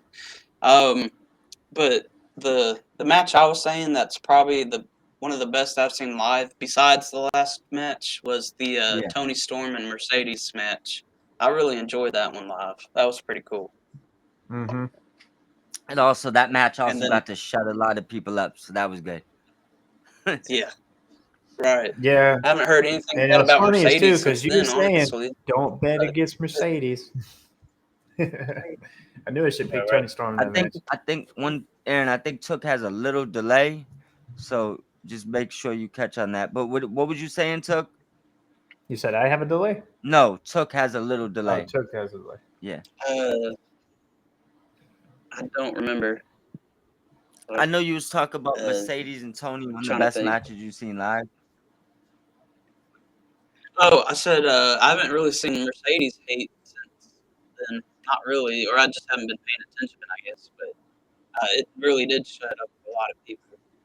So Yeah, and she good. just won 2 more belts last night. Mm-hmm. Yeah, I seen that. She's at 8. Like now she's 7 belts. 8. 8. When do you think if you her count the downfall's gonna Owen be? Hart one, I guess. Yeah, but she's counting it, so you know. I'm not counting it because honestly, it's Yeah, not a okay. legitimate world championship. That's me. Yeah, you don't have Right. to count it. I'm just saying she's a hill, and she said she was 6 It's more of belts. a Monet. trophy. True. Yes. Oh yeah, that's right. Yes, it is. So she is counting it. And Yeah. technically, I don't even think she has it no more because wasn't that just for the title shot? But she's still counting it. Yeah, she's still carrying it. Yeah. So, I mean, listen, she no, wants you're to right. wear all her jewelry. Yeah, It matters. carry it now because it's the world championship and all that's over. Like Yeah. to me, she cannot carry it. Yeah. Well, she is the CEO. It might come with 2 title shots. So I don't know. She's carrying it still, Ultimo Maybe. Dragon style. So we'll see what happens. Another question for both of you guys. You guys could go whatever order you want. There was obviously before All In, there was millions of rumors of who was gonna show up and who wasn't gonna show up. We did obviously get the Guns return. We got the Juice return. We had the Dobby return. We didn't have any like new signed talent or anything. There was a lot of speculation in the women's gauntlet, whether Shotzi, Elena, etc. Was you disappointed none of them, they didn't have any of them on there? I was looking forward for A Britt little Baker, bit. honestly. I thought she would be in the gauntlet, and then I was hoping as well for the men's. I thought that's where Cope would return, Adam Copeland, but of course the way he returned, that was freaking cool. I also thought Jack Perry would return. Where is he at? What happened to him? Is he injured or he's just ghosting everyone? He's making knives at his house. I seen it. Knives? Why is he making knives? We need him That's back the in last. the ring. I'm just joking. That's the last video I seen of him. He was making knives at his Come house. on. But yeah, he. I was waiting for him to come back, but he did not. So I don't know. But all the others was pretty cool. And I had picked Jack Perry returning to win, but of course that didn't happen. MJF. So and I picked Jamie Hayter to return and win. She ain't returned either, so don't feel bad. Yeah, but seeing the deal with, or seeing the rivalry with MJF and Heyman is going to be good. I just hope the Heyman title run isn't short. I just really hope he's not that transitional champion, and it's a short run. That's me, because I agree. Honestly, I agree with a friend of mine. He needs to hold it till Revolution. Somebody even said till Double or Nothing next year, and I'm like, man, what if he does it till All In next year and he drops it to Will Ospreay? I wouldn't be against that. A lot of people, and that's what I hate about some fans these days. They love the hot potato title thing. I don't. I want to see a legitimate, solid champion like Roman Reigns did for like 4 years. See, I hate the 4-year range, but I'm more like keep that shit away. I'm more like 6 months to a year, me personally. 6 months, 2 years, it's decent. It's not too long. It's not too short. But I don't mind the 2 to 3 year run as long as it's good and it keeps me interested. Yeah, if it's like if Moxley held the title like the way it is for the next 3 or 4, I honestly would have hated that. But the title run that he did to build up to the story of All In Texas, how people can even hate on that to me is just ridiculous. Yeah, I think it ended good. No, that was perfect. ending. I honestly thought it was going to be Tony Khan's new way to present a newly designed belt because he was hiding I the was old thinking one. that too. Yeah. But I love the belt the way it is. So I think it was look, just if he had made a new design, that'd be cool. it would have that belt needs no changing. So I'm happy they didn't change it. Remember we talked about that, Tuck. I Yeah. think it was just more about bringing prestige to the belt. About remember we talked Yeah. about when it comes out the briefcase. It's like, wow, you haven't seen this gold treasure in Yeah. so long. It's gonna get a Right. pop. And not only that, it still had Brian Danielson's nameplate or side plates on it. Yeah, and that's a nice Oh, little nuance. That's to a the- nice to the story. touch. Yeah. Yeah. Details matter. I don't think Hangman's going to have it for that long. I think maybe 4 months, and You think it's full gear MJF as well? MJF's going to get that title back Yeah. with that cash in. eventually. Yeah. I don't mind him getting the title, but at least wait until. Heck, I wouldn't even mind whatever pay-per-views in January. I wouldn't mind that. Yeah, I mean, But maybe I wouldn't be too mad at that, but I just was at least 6 months. guessing. Yeah, Because maybe his last one was cut too short, and of course it was due to all the stupid politics and drama in the back. Yeah, So I'm glad and that's the thing. I was like, now we don't have that, so now let's give Hangman what he deserves in a legitimate run, especially someone who's who's loyal to AEW, AEW locked lifer. down. Yeah. He ain't going to WWE. He's the one we don't have to worry about going to WWE. Him, Yeah. Omega, Bucks, Jack Perry, especially Jack Perry. He probably won't be welcomed in the door. If Punk's there, if Punk's not there, then he might have a chance. But Punk's there. Punk's going to pull his politics. Like, no, don't let him in. So, but yeah, that's what Tony Khan needs to build the company around is the men and women who are going to be loyal to the company and not just sign short-term contracts just to get a stepping stone to WWE. Yeah. Right. Rather it be tag teams, single, trios, whatever. Just let's invest around those who are invested into the company, invest back into them, and not just because of the star power of somebody else. And eventually their spots. Like it's one thing to sign one of them or sign a talent and Yes. have them in Ring of Honor for a couple of 6 months and realize that it's not gonna work or they have alternative motives versus putting them right at the top of your card and then realizing it, So Right. if you're not sure, you gotta I'm sure it's the same reason why some people go to NXT. You're not sure who you can trust and who you can't trust, so you take the chances on the ones you think you can, but the ones you're not sure, you got Ring of Honor for a reason. But I do want to know the question I was asked you though that I spoke to you guys about, was there any specific, I mean, was you disappointed anyone didn't show up, or was there any specific people you wanted to show up for All In that didn't? No, because the returns made up for it. Maybe Jack Perry. I was really confused that he wasn't a part of anything. Yeah. Because as far as I know, he's healthy and not injured, and I don't know why he's being on the back burner right now. Like he was. Maybe he will be joining the Death Riders, and that'll be he's going to be like some kind of. Maybe he's going to be the one that replaces Yuta. Yuta's known as the weakest link, and then. Well, I hate to say it, but if that's the case, wouldn't he have to show up Wednesday and probably cost Hangman the title? Don't do it. Yeah, I'm saying if Hangman loses Wednesday, I don't know if you want him to come back right now, bro. I think that they're gonna continue the Death Riders story, but until like way later. I think they're gonna give them a nice break. I think all those guys are gonna go away for a little while and then come back like with a vengeance. I think they're gonna continue that story. Just don't know. Darby Allin needs to go on to take them out. Yeah, right. So I know that they're going to continue, and maybe that will set up a Jack Perry involvement later down on the road. So yeah. My guess is Jack Perry inevitably becomes or joins, even if it's not the Death Riders, because the Death Riders could dismember. I just see eventually he's gonna be with Moxley. We're gonna have some sort of answer why Mox called him a good kid. Or what if it's at Forbidden Door to help the Bucks win the tag team titles? Maybe.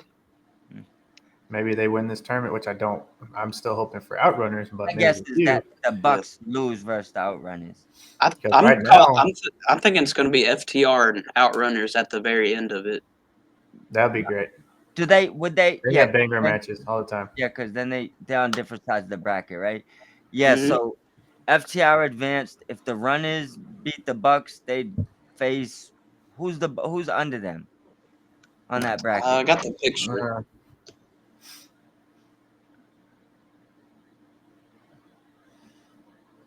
think it's Jet Speed. No, they got knocked out. Oh, that's right. It's Bandito Bro or something. Oh, Oh yeah, So it's Bandito Brody and King Gates and of Agony. Bandito. I wouldn't mind Yeah. Gates and Agony winning this thing. Yeah. Yeah. The Gates going against FTR. Did they already advance, or are they going? No, they're on the Outrunner side, so they're facing first Brody and Bandito. Well, I thought I had the picture of it, but I guess I don't. Well, I'm Damn, looking at it right now. Yeah, this is gonna be a rough one. Because I could see anybody. Well, I think I'm gonna look at it like this, right? The Outrunners definitely could win. FTR definitely could win, and for some reason, I have a feeling it might be the Gates of Agony's time. So this is Maybe, yeah. is gonna be interesting to see how this unfolds. But I'm gonna root for the Outrunners. Yeah, of personally. course. Me too. So I think I think maybe Cope the finals of it, and I think Outrunners go to face Hurt Syndicate, but they don't win. So Yeah, it's because gonna be difficult. It's good that it's not really predictable as I just made it seem. That's just like a pipe dream, I guess, of mine right now, fantasy book. But It's all right. it's okay even if it doesn't play out how I want to. I'd probably be happy with the results because AEW just puts on these awesome tournaments and matches and stuff. So. Tournaments is my favorite part of wrestling, and for some reason, it's like some people hate it the most, but I love tournaments. Yeah, I don't understand why they get so much hate, but I enjoy them too. It makes it more interesting. So I like tournaments because it determines a number. I don't like it where it's just someone just thrown in as a number one contender. Right. Yeah. I really enjoy tournaments where everyone wrestles and you earn it. It's kind of like, in my opinion, combat sport. You know, you don't just see people cut a promo calling their shot. Like I really like the tournament brackets, and that's what I love about New Japan because they have those constantly, and that's what I love about AEW is they kind of match that. You know, I can't wait for the Continental Classic later this year. I'm glad that title's not going away, and then we'll see what happens with the international title. Yeah, did we get clarification on that yet? Because I know that. So on the week of All In, I listened to a podcast. I think it's PW Unlimited. They had. I'll have to go pull the video back up. It's in my history on YouTube. But Tony Khan did an interview, and somebody asked him within the interview about the titles. He said he mainly made the AEW Unified Championship for Okada Omega match. So that tells me, in my opinion, or that tells me that when Okada loses one of these titles, then that title is basically going to be retired, and it was just something for the match. That's what that tells me. I still would like for it to be a secondary world title, call it AEW Worldwide Championship. That we could change the title, and that could be it. So he said that the Continental Classic will still go on later this year. He's never said none of the titles went away. Just everybody starts saying that online and speculating with the Unified Championship that everyone was just pushing that narrative. And he stated, "I never said that. They're here to stay. Whoever wins the championship, they can walk around with one belt, the unified title, or walk around all three, whichever they decide to choose." And so obviously Okada's doing all three. Doc Callis is holding two while he holds the unified championship, which I think is cool. It's gonna be interesting to see when he loses one, or if, like, because the thing is this, like you said, they all kind of have different purposes. Like the unified one is, and the one thing that had me, because I seen the interview you talk about, but there's one part that kind of, if you think about it, he kind of let you know that the title is gonna stay around because they asked him about the plates, and they said that he said he's thinking about leaving the Omega and Okada plates on the side of the belt for its whole existence. So that leads me to believe that they do plan on keeping it in rotation, whether somebody else had the belt or not.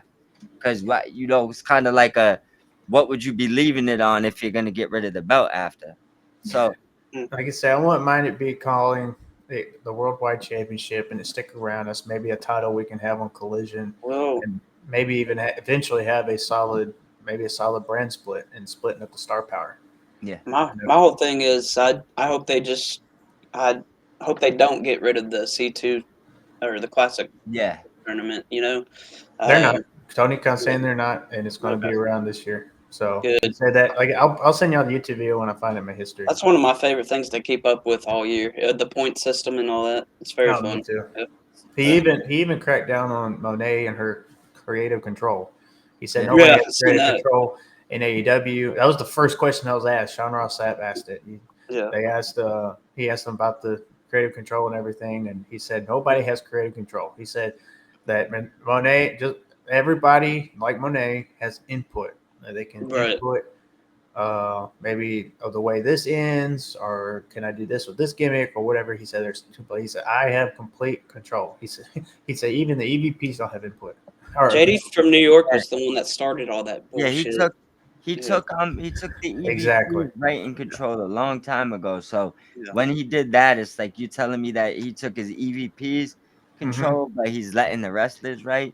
It's like look at the bigger the star you are, the more likely your good ideas will be used. That's all Transferred it is. over. Well, it's like know? with Hulk Hogan, God rest his soul. Eric Yeah. Bischoff pointed out that he didn't even have creative control in WCW.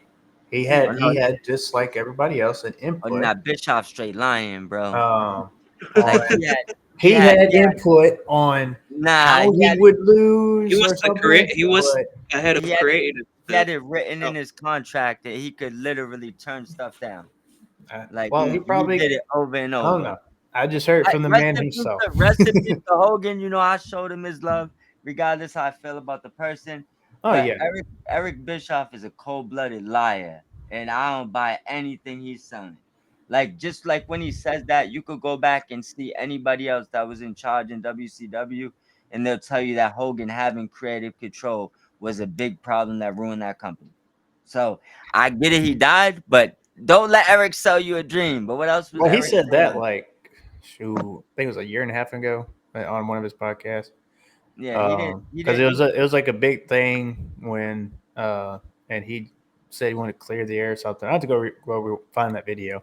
Yeah, probably because it's probably when Booker and Russo was calling him out for him not wanting to put the championship on Booker when the company was towards the end, and even then, like Bischoff and Hogan, rest in peace, was over there doing wild Bill shit. So it's like Even if he did, nobody's perfect. Yeah. And I would, and if creative control was a thing, that's probably the last time we ever seen it happen. That's what I was gonna tell you. He's the beginning and end to wrestlers having creative control. Like I maybe someone like Roman Reigns or something. I don't think if Roman did, I guarantee he'd probably still be champion right now. Well, what I mean is say for example someone, and he might be the only one that could make a demand like this, but say like Roman Reigns was a free agent and he told another company, I'll come sign with you right now, but I need. So he might have enough leverage to pull something off like that, but if you're Imagine if he showed up in AEW, my gosh. Yeah, and this is what I'm telling you. I don't know if he told somebody that they'd instantly say no. I don't think Tony Khan would even, if he won't do it for Mercedes Moné, I don't even think he'd do it for Roman Reigns. He probably wouldn't, but he'd at least think about it. He probably would, because I mean, you got to think the star power, and just think of, I mean, Tony Khan's like, man, I could really stick at WWE right now. This is what I'm trying to tell you. But is it worth it with creative control? No. Is it worth it? No. It wouldn't be. Because creative control, especially if everything Hogan did was really true, that hurts the company. Like you said, I mean, look at WCW; they're not around. So Yeah. anybody who has creative lets their wrestlers have creative control in a company, that's going to hurt your company more than help it, because they're going to have final say. I want the belt. I want it this long. No, I'm not losing to that guy. No, I'm not losing to that girl.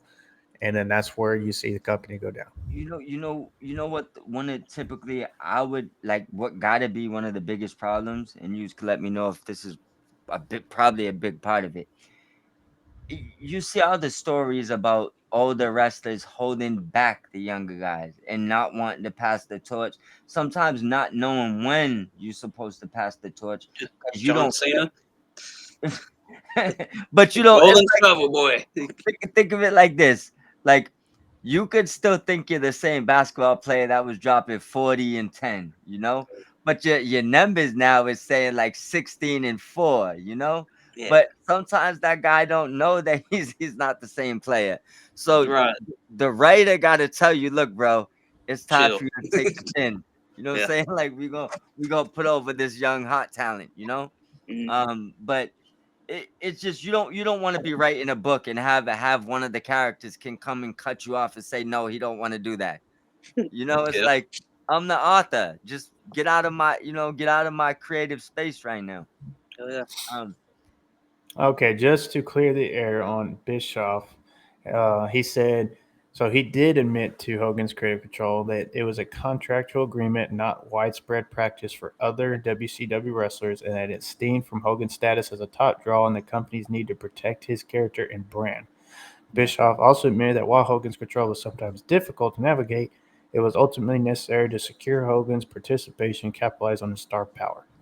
yeah, yeah. See, it wasn't what it was. Is this Hogan didn't?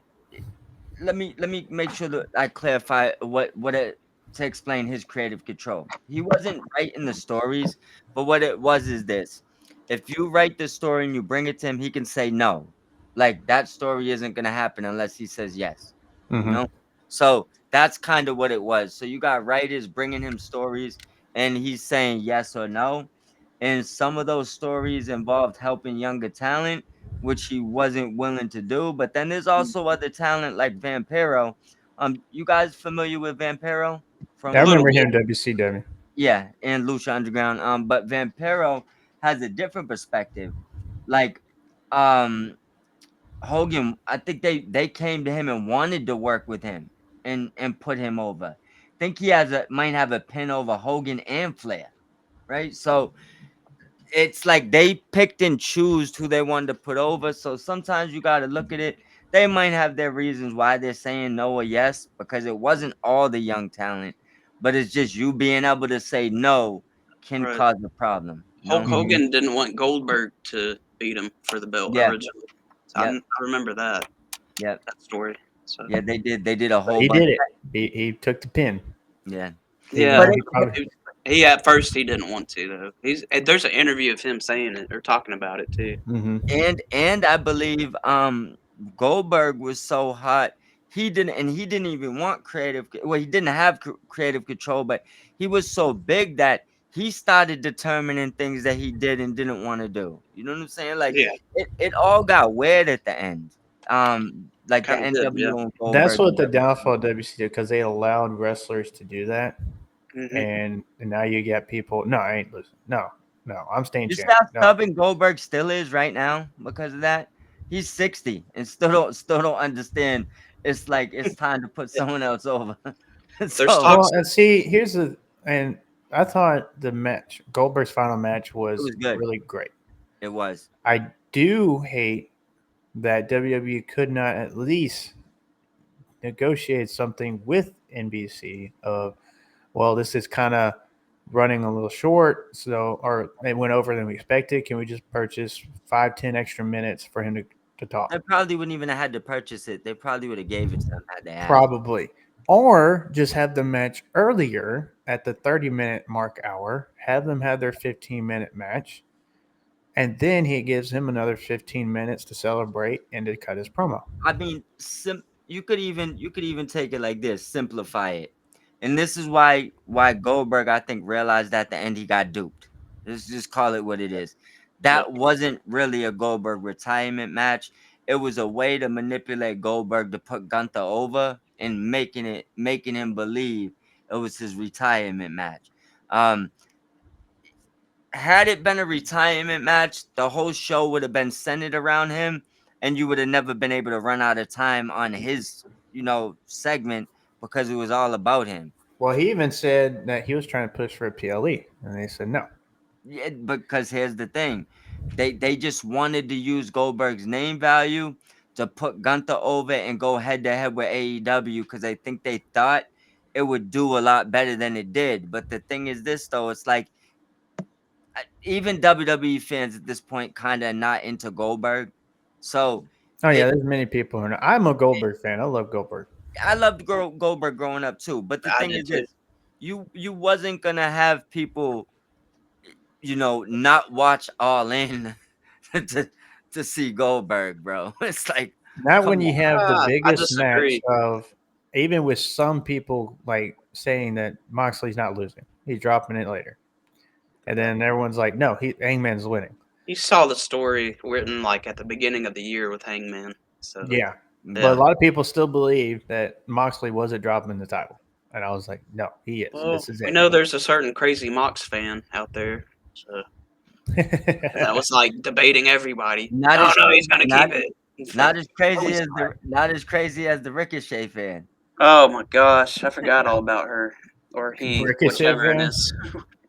Yo, the Ricochet Kylie Myers. Oh man, Lord have mercy. I don't think she follows me, not to my knowledge. Yeah, I don't. I'm blocked. Oh. Because Yeah, I got I blocked like too. Ricochet, and I wouldn't mind him winning the AEW World Championship one day. I think he's great. Yeah, no, He's a but great you know, heel. that's not what it's they would about. get pissed about like Ricochet not even being on the show like one time, even though he's on like weekly or he lost a match or something. Snaps It's when so he's crazy. not on Ring of Honor. It's one Oh he's not yeah, on- I forgot. That's He why I should got be blocked. Ring of Honor World Champion. I got blocked because I said he doesn't have to be on Ring of Honor. yeah, like he's an I- AEW talent. It's like- Ring of Honor is the developmental brand for AEW. Even Tony Khan confirmed that on that same interview show. Yeah, Yeah. Ricochet 'cause didn't he need was- to go to developmental. He's already. I wouldn't mind him going there if he's going to put someone over. I mean, Like, he's wrestled the if he's match. gonna He's put- not at that point of his career yet to Yeah, put he's- people over. He's not that old. No, he's not old, but he's still a he's top still in his, draw. He's still in his prime, man. Yeah, He's got a for long way sure. to go. He's still a top draw, in my opinion. To where I- if somebody in Ring of Honor beat him, it would help it would help elevate them. In my opinion. It would, but would, right now he's trying to get his first AEW championship. So Yeah. losing to one of them isn't gonna help. Which him I right now. wouldn't mind him winning the Continental Classic and winning that Yeah. title off Okada.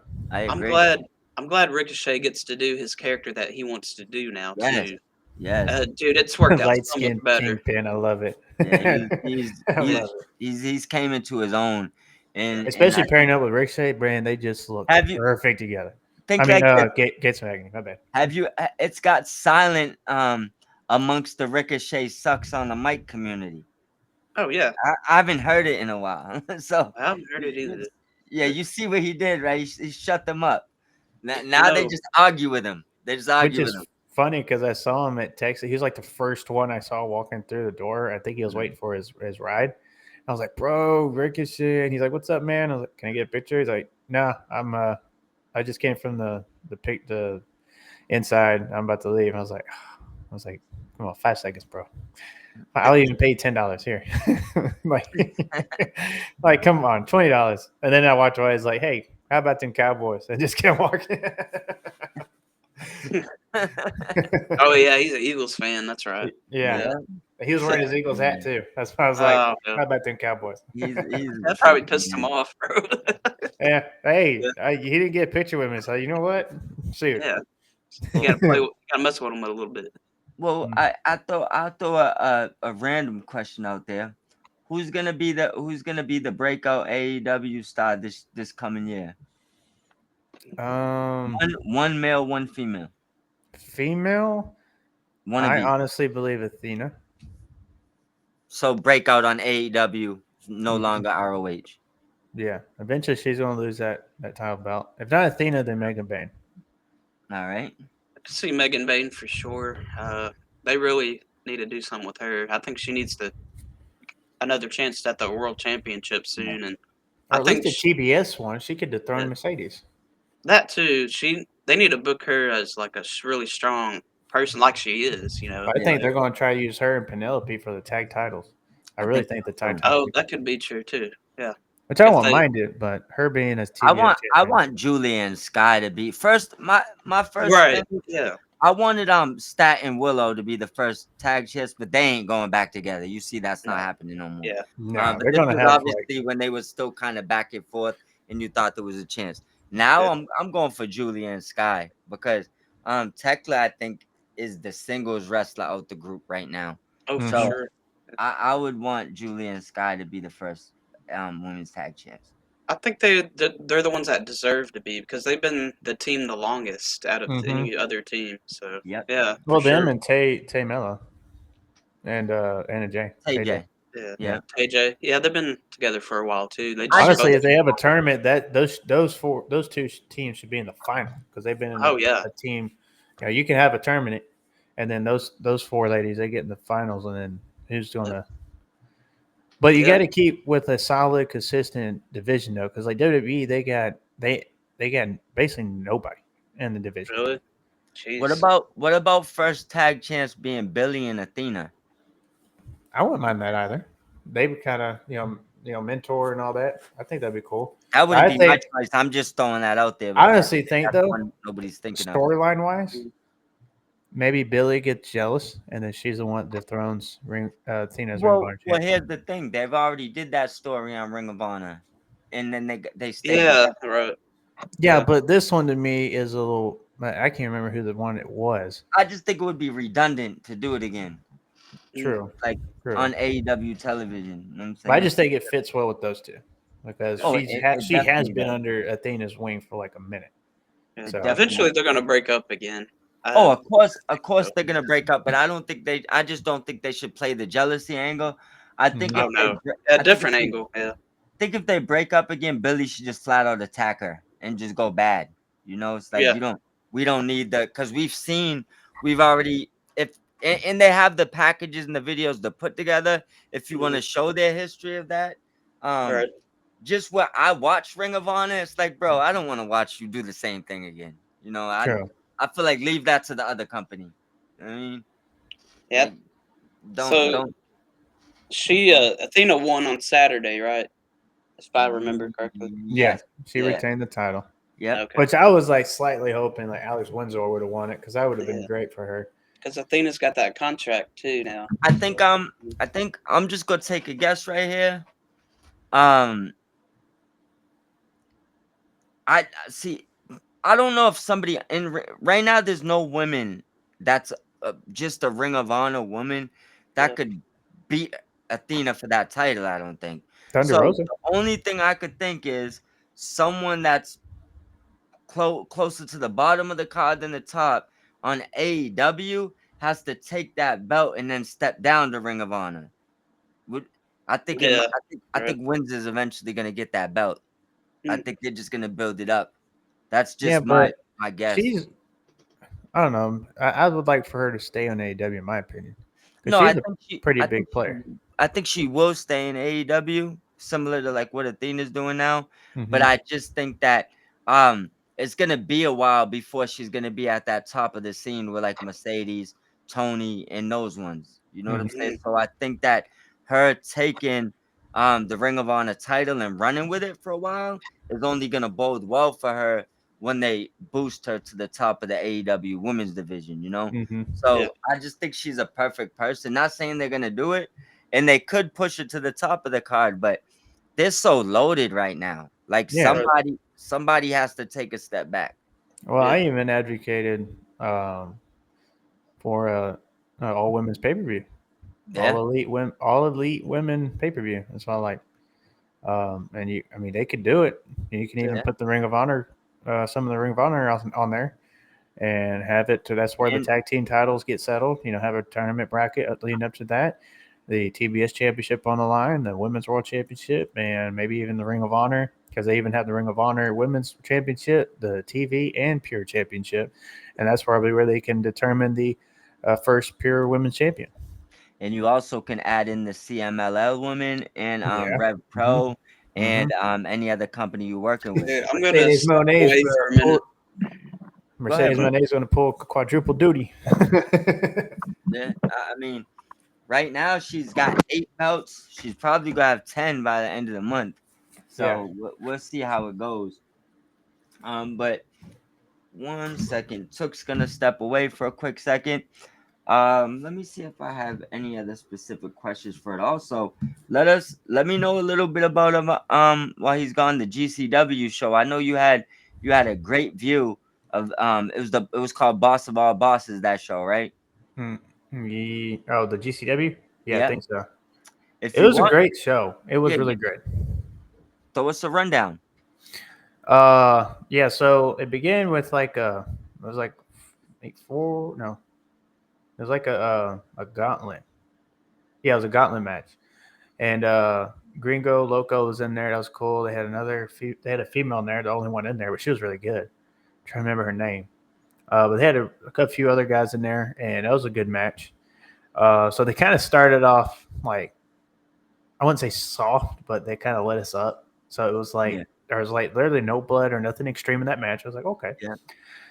And then I think from there, that's when it went to, that's when it went to, what was the next match? I'm trying to remember the next match.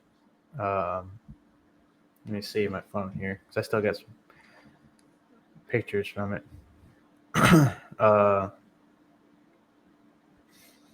They didn't. I honestly thought the main event would be. Was it Cardona and Shotzi in the main event? No, it was the GCW Championship with FA versus. I'm trying to remember the other guy's name. He had a weird name. It was funny with that because Epic, because the guy who was challenging came out in this death metal hardcore music, which was freaking cool. And then Epic comes out in some kind of Elton John song. I'm like, man, I just went from wanting to beat somebody up to hugging somebody right now in like 5 seconds. Effie's actually pretty hilarious. Oh, Effie's cool.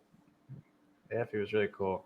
Oh yeah, I went to a hardcore match with KJ Osborne, I think his name is. Oh yeah, you know who that is, right? And Stackhouse. Now, he was Fuego. Yeah, Fuego del Sol. Yeah, and KJ. they kind of hit the announcer is funny because he kind of called him that Fuego KJ or something. He kind of looked at him like, really? Yeah, that's so then it went from that to Shotzi and Cardona. Yeah, and then it went from that to the it was like a tag team match for tag team titles. Then it went to Priscilla Kelly versus Elena Black, which I wonder why she's stepping away. I wonder what's wrong. yeah. Like, I wonder if it's because there's one guy I kind of shot down because he said when she was wrestling, he said something like laughed and was like, that because she slipped at one point, and it happens. Wrestlers make mistakes, and and he kind of was like, oh, that's why WWE got rid of her. And I was like, oh, they seriously, bro? I was like, she's the one in the ring wrestling, busting her butt. You're sitting here drinking a beer. I'm just like, and that's probably why she stepped away because there's probably people online She seems freaking on a mental break. And I hope she gets better. She comes back even stronger because there was a lot of dates she had scheduled and those got canceled. So just hoping and praying for her and that she's good. Because it'd be really cool to see her in AEW. I think she'll be another asset to the women's division. But then it went from there. Those two wrestling, which they had a great match themselves. And then it went to the Ultra Violent Championship, which was the really hardcore one. That's their hardcore title. And then it went from that to the World Championship. So it ended on a great note, like with their match, the Elena and Priscilla Kelly, to the Ultra Violent Championship. Yeah. And then the World Championship and the Ultra Violent World Championship match. Those two were the hardcore matches. Like that's where you saw everything coming out, getting hit over the thing and blood. Yeah. And Cardona and Shotzi was a good match too. It was a fun match. What you saying your match of the night was? Your favorite? Oh, it was the Ultra Violent Championship match, bro. Like I was glued and locked in from beginning to end. Like Who it was was. who was in that match? Who was that one? It was a guy named Matt Tretman and John Wayne Murdoch, and I think I John Wayne know, I Murdoch. know Murdoch. I know who Yeah, Murdoch is. and he like the son or grandson of Murdoch, the other Murdoch, I'm the not legendary sure. one. I just caught a couple recent matches of him. He's cool. I He like, does a lot of hardcore matches, bro. yeah, Um, I seen a clip and I watched one of his matches from that. He's definitely seems like the guy. Oh, and there was one match I forgot in the middle. It was another tag match. It was supposed to be a 1-on-1, but it turned into a tag match, and Ricky Morton came out, and that was Oh, cool.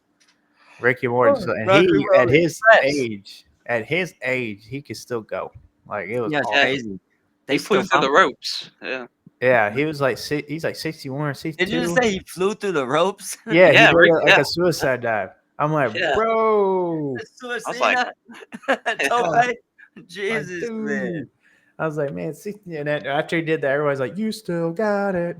Yeah, Yeah. I think I was like, heck I yeah, forgot the dude. bump that he took. It might have been in AEW or sold else. I think they hit him with the move where, they put you on their shoulders and they clothesline you off. I think it was Legion of Doom, maybe used to do it.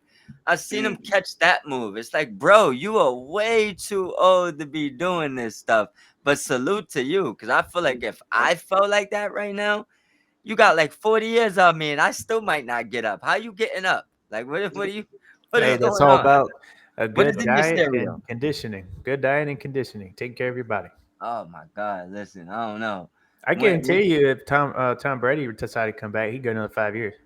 oh yeah, Tom All Brady. because he's Definitely. conditioned Yeah, and but they also the NFL don't even let you hit their quarterbacks no more. So true. it's like you True. can't go low, you can't go high, you can't go Can't too do a hip hard. tackle now. Like you can't grab the numbers on the jersey. It's like I don't even know what you're supposed to Just do do. flag football, bro. Let's just drop the They, pad, do flag they football, and get watch the into the downfall of point. NFL. It'll be there in the next 20 years where they tell you just can't touch the quarterback. If you get there, tag him. I honestly think that's why they tested out the flag football in the Pro Bowl. I honestly do. I wouldn't doubt it.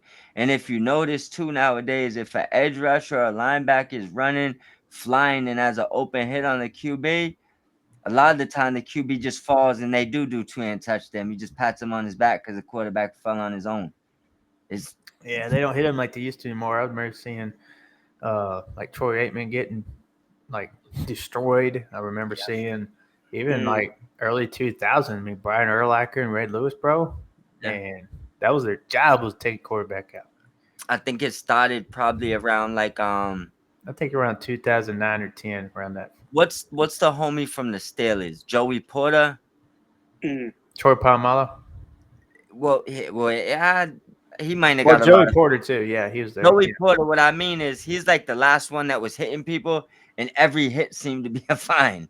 It's like every hit. Oh, Clay Matthews too. And even Clay Matthews commented on that, was like you can't because he hit who was it that he hit?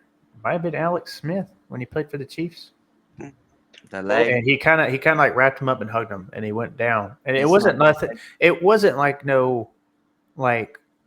he like aggressive. He hit him, and they fell to the ground. And then the flag was thrown, and they said unnecessary roughness on the quarterback, 15-yard penalty. And he was livid in the ref's face. Oh, I know. I'm surprised ref didn't kick him out. And I was mad because I was like, "Are you serious?" He got fined for that too. Yeah, and he got fined because he was yelling at like you can't argue with the ref now. I was like, really? That's ridiculous. Like you think the refs call a perfect game? Heck no. No.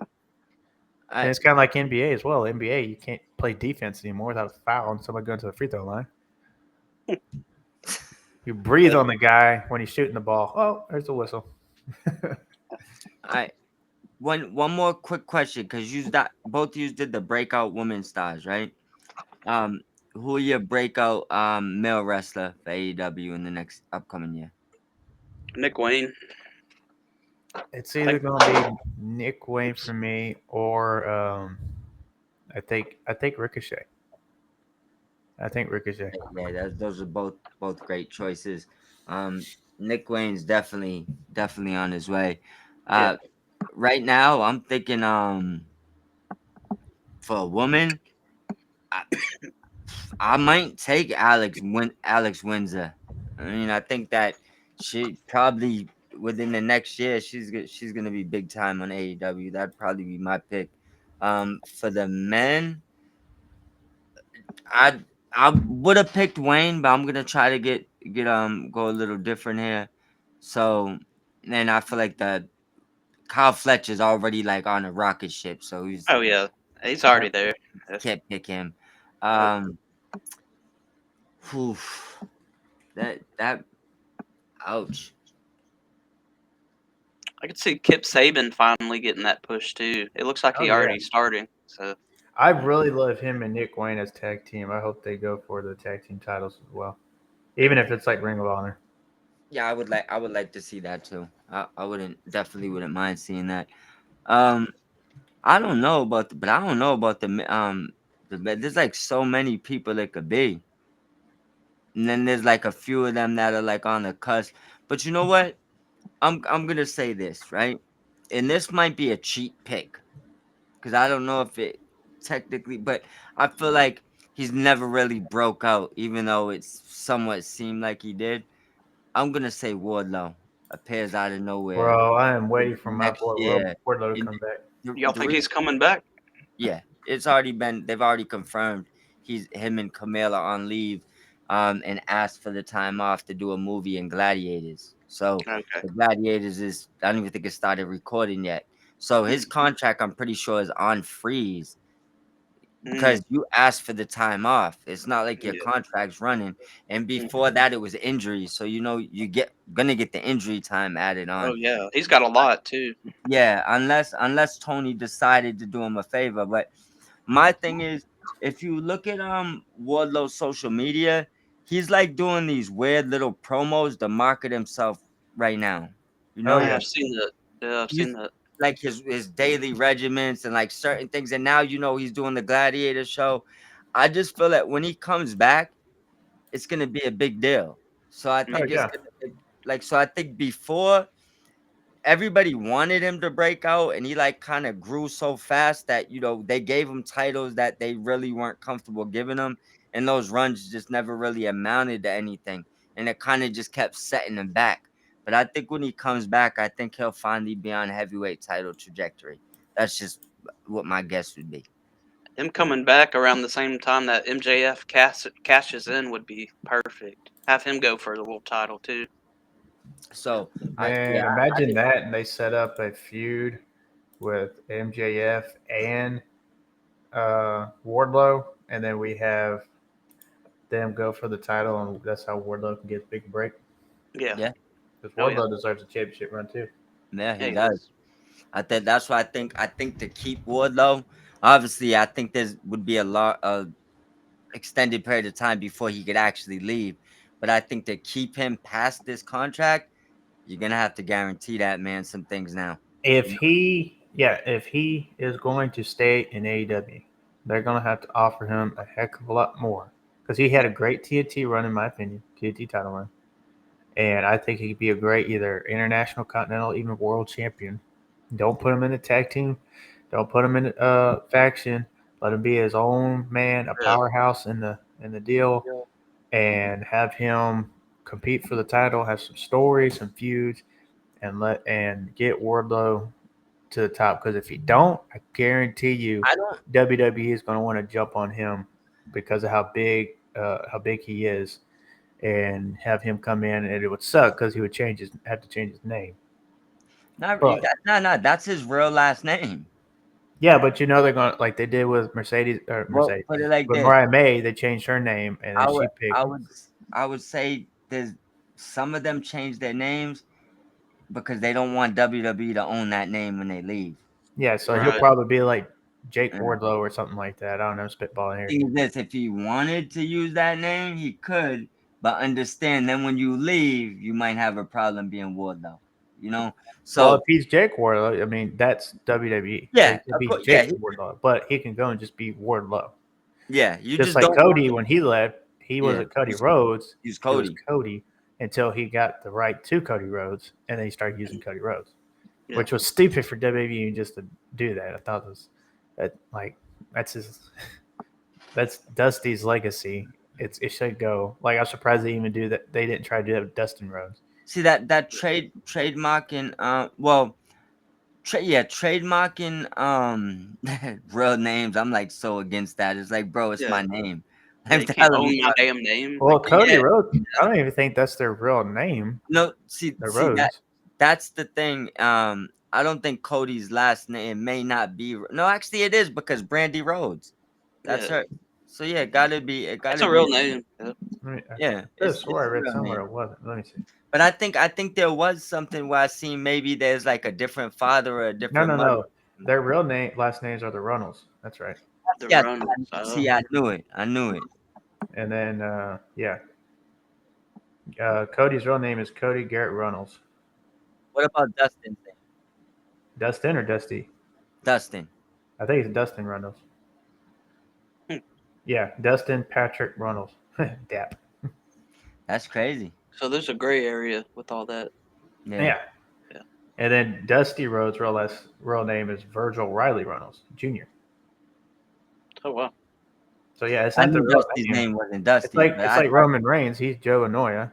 yeah, I know that. Yeah. So, but just for them to even just trademark the name, it's dumb. It's like, let him go and do his thing, man. Like, if you, so to me, if WWE, like Vince McMahon, WWE made and created The Undertaker. So Mark Calloway went to AEW and he tried to be Undertaker. I could see that. But if it's something like Dusty Rhodes, Cody Rhodes, something Dusty had way before WWF, you can't trademark that. That belongs to him and his family. So if it was something WWE made, like even Kane, even like John Cena's real name ain't John Cena. Yeah.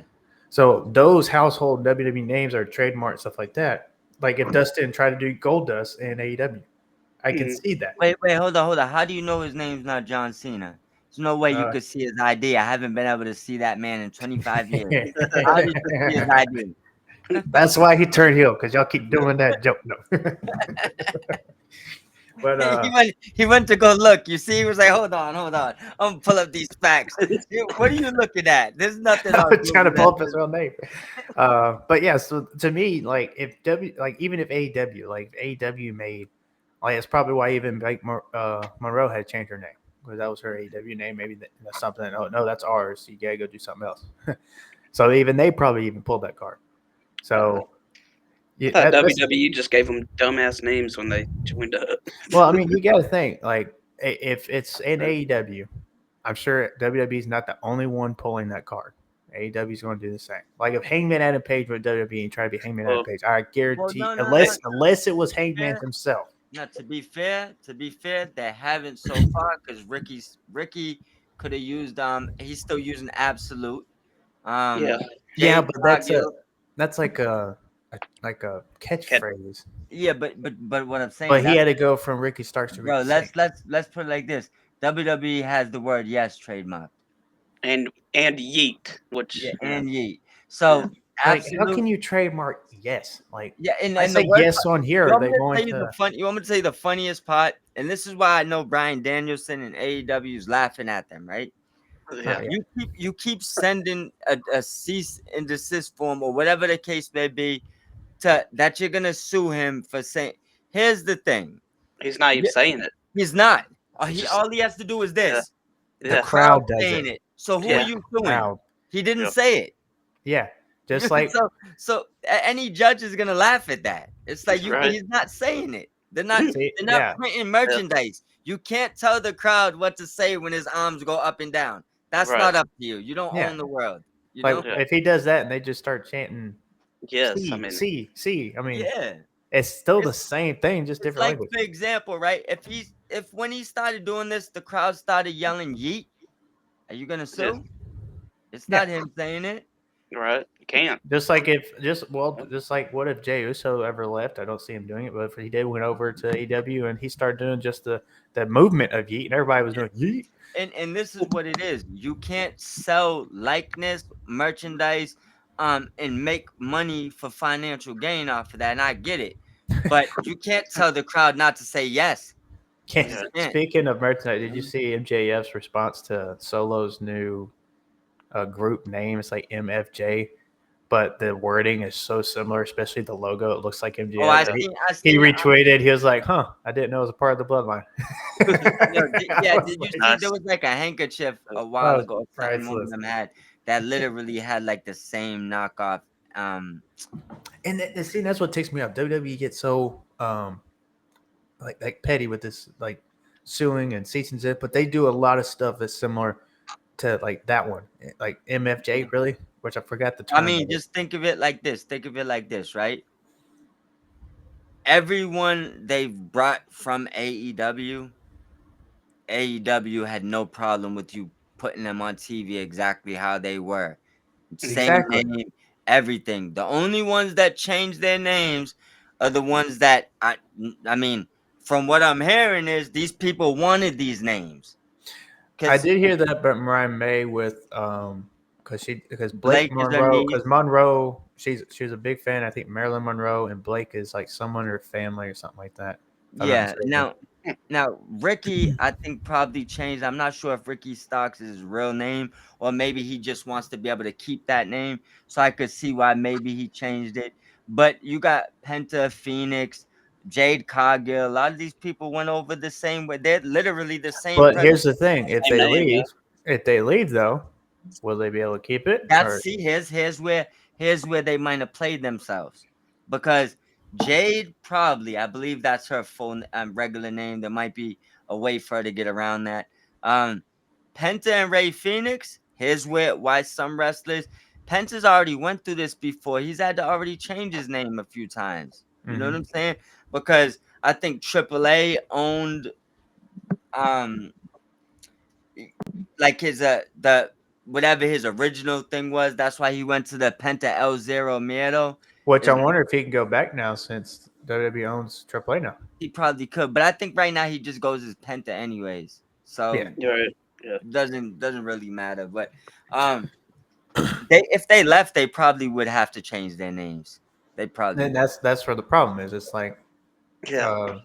no, if now let's agree have made terms like Sting did with his AJ Styles. If they had those terms in their contract, like when I leave, this goes with me. Y'all Well, don't have y'all can make money off of it now, but when I leave, y'all stop and it comes with me. So, but that's what Sting did. That's what to AJ be Styles fair, had done. they demanded to be on the main roster, so maybe they did put steps in their contracts to protect that. I Yeah, mean, but if you have the star power of like Penta, Jade Cargill, Ray Phoenix, like, do they even have to demand? Like, are you really going to keep them?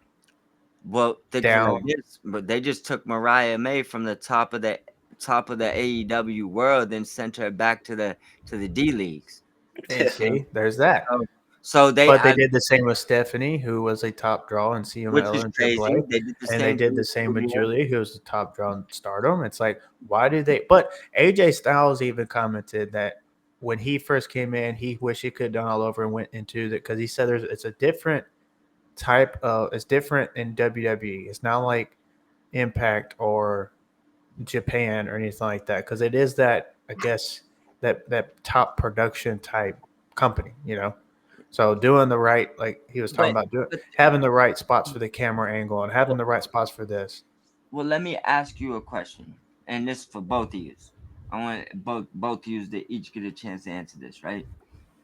Because I do get that, but for me, I look at it like this: if you're, and I don't want to single out no names, but just say you're one of these young up and coming talents on NXT, and you haven't really done much. You haven't wrestled on many things, not many platforms. You haven't done much TV wrestling, like on television, right? It makes sense to me, but do you really think it makes sense for, like, for example, like Motor City Machine Guns to go wrestle rookies in front? Like, do you think they need to learn how to use the camera? Like, they've wrestled on every other camera in the world besides WWE. Don't you think that, I mean, I could get how that's helping the person they're wrestling, but some of these guys, I don't think it's helping them at all to go to NXT. What do you guys feel? No. Especially with Mariah May, she should have been main roster. Yeah, That's so stupid putting her on developmental. Yeah. Yeah, I agree. I like for stars like Mariah May and all them who've been in front of a camera. Like for example, like Roxanne, when she first came in, she wasn't in front of a camera like that. She was in Booker T's, but Yeah. so her going to NXT, I could see that making sense. And she developed crazy. And she I- developed, and look yeah. at her now. I honestly Yeah. believe she'll be women's world champion by next year at least. If not, it would be ridiculous. But Well, let us pray that happens, because I thought Cora Jade was on that course before, and now she's out the company. So yeah, like I said, I hope she doesn't stop. She keeps going. So, but I could see your point. Like if they haven't been in front of a production type camera or set, they just been on the indies and things like let's say for some of those even in like GCW, right? If they went from there, I think they have the camera, but nothing like the production like WWE getting the right yeah, spots. and they could be right working angles. with like 1 to 4 cameras versus 20. If cameras. I'm not mistaken, they had like 2 there at GCW. There was one for like in the back where the entrances were, a spot on the ring to film the show, and I think they had one guy going around the ring. There might have been a second one on the other side. But with WWE, you got like 5, 6 different camera angles, the arm, everything like that. Same thing with AEW. So if you got them going up there, I could see them being in something like Ring of Honor, NXT. Kind of getting into the production type world and getting the right angles, know when to do the thing, the move, or the taunt, the celebration. So that I can see. But those who've been in front of it, like Mariah May, Blake Monroe, doesn't make sense. Yeah. she wrestled in front of 70,000 people. Yeah. She doesn't have to. She don't have no. Like she could have easily went into WrestleMania and knocked it out of the park. Yeah. She could have easily went in WWE and wrestled in front of 10, 15,000 people. Yeah. It's not. She is a top star because of AEW and Tony Khan. So for people to say AEW doesn't produce any stars are just ridiculous and just want to hate on the company. They produce a lot of stars. Look at Powerhouse Hobbs. Look at even Wardlow. Look at Thunder Rosa, Team Mello, What they did NJ. with Swerve Strickland. Swerve. Yeah, look what WWE started Strickland and look what AEW did. Look at the difference. Oh yeah. The reason why I asked you guys that question is because I looked at you remember when Jordan Grace was still in TNA, she showed up to the Royal Rumble, it was like a huge deal. Mm-hmm. And now I feel like she's like doesn't seem like she's anything in NXT. I feel like she completely went backwards. Like you had in the Royal Rumble looking like a big deal. Should have put her on the main roster. She's TV ready. She had the look. She's been a champion. She should have been up there with your top 15, 20 Rhea women. Ripley. Yeah, but you threw her now into NXT. And she's losing, isn't she? Yeah. And she hasn't even won the championship. Not only that, she just seems like she's like miles backwards from where she was when she arrived at the Royal Rumble, And I hear that WWE is interested in Tessa Blanchard now too. Yeah, so she'll be there. I guarantee you she's going to be NXT because they're also going to feel how the crowd's going to react to her too. Tessa has a lot to prove, man. So and I'm not gonna get into all her personal stuff, but Tessa comes with some baggage that whether she got through it or didn't get through it, whether the people forgave her or didn't. Jordan Grace hasn't. I haven't heard. Well, yeah, that I get. Bad about Jordan. So, but with Tessa, you can WWE does a little more crowd control than like Impact and stuff like that. Some of them like just let the crowd basically do what they want. Well, I don't mean crowd control. I mean that when Tessa, when TNA brought Tessa back, I'd say over 50% of the women that spoke out against her was part of the WWE roster, whether it was NXT, SmackDown, or Raw. A lot of women don't like her, So that's the part where it's like they're gonna need to get over it. Yeah, she's coming. She's coming. Learned it. There's a lot of people didn't like CM Punk either. Look where they're at. Yeah, I honestly found it surprised how long her father was in AEW and they never gave her a shot. But that's how she comes with baggage. They were going to until she's a great wrestler. But in 2020 when she did what she did, she was at their first pay-per-view. She did the first pay-per-view with them, and they just didn't sign her. They signed Britt. Was she? Yeah, she was at the first event. I forgot about that. Yeah. Same thing Huh. with Rey Mysterio. Rey Mysterio Yeah. was there with the Wolverine suit. Oh yeah, that one. One of Okay, my yeah. favorite suits of his. Yeah. My favorite. Yeah, that was cool. Little And it's all- crazy. Rey Mysterio's wrestled in AEW, New Japan, WWE, AAA, CMLL. Yeah. I mean, Rey He Mysterio all AEW over. offered him, I believe, a huge contract, but WWE was willing to push his son. AEW wanted to push him. Well, Mm. not only that, look at WWE's now with the Lucha wrestlers. They got AAA now, and they got Yeah, many more. But this was I think if they had not gone that route, I'm pretty sure he would have like done his contract, went over to AEW because they pushed Luchas. Yeah. Just look at Americano. He's like the best ever. There's two Stop it. Grandes under the mask now. It's getting crazy. Which I really hate that for Ludwig Kaiser. He was coming up as a top guy in Hold the up, hold up. Intercontinental Did you see the division. promo Kaiser cut the other day though? Mm-mm. Yeah. He was out That there was- speaking Spanish, had the crowd Really? going crazy. Like My Ludwig Kaiser is a top guy, and for him to be Yeah. in this ridiculous gimmick just because Chad Gable is out, to me, it's just dumb. Like he needs to be They competing should for have the never broke up Intercontinental title. Imperium. They should have never broke it up. I liked Imperium as a group. Yeah, they should have kept Pyramid. You could have added like Ludwig, not Ludwig, Ilya Dragunov. Add him to the group. He'd been a perfect fit. And who's the other guy? Tyler Bate. He could have been a perfect fit. Tyler Bates. Pete man. Dunne. Pete A lot Dunne. of these are a lot of the dudes that I don't know how they haven't ran out of that building yet, because they're literally just been getting wasted for like the past. I don't even know how long they've been there, but Especially like Pete Dunne, bro. He's a it's great wrestler. It's time. I can see Pete Dunne easily fitting in AEW. It's time for them to run. Trust me, they need to get out of that company. They need to get, because that they're more wrestling centric versus anything else. And if you're Exactly. wrestling first, you want to be in AEW. You know what I'm saying, Mhm. if you're more into, saving your body and cutting a lot of promos and just being a good worker or even great worker, but with a lot less risk, then WWE is probably the Imagine place to be. Pete Dunne versus Will Ospreay. That'd be sick. Imagine that at like a All In London or something. I think we'll eventually get all those matches, because I think that a lot of those guys got tricked Into they probably staying longer. Yeah. probably got paid well. So I guess tricked might be the wrong word, but I would say that when they poached the UK, I think a lot of these dudes signed on thinking that the NXT UK was going to be big, and Yeah. instead they ended up just getting thrown as lower card American on the American roster. And They're not- I think it was going to until Vince McMahon like kept pushing the NXT brand as a whole down. I mean, you look at all the NXT wrestlers that came up. Most of them were just in ridiculous, entirely different gimmicks, or just not pushed at all. They were jobbers on the main roster. I mean, look at Karrion Kross when he went from NXT to Raw. That was the most dumbest thing Vince McMahon's made a lot of dumb moves, but that was probably one of the top.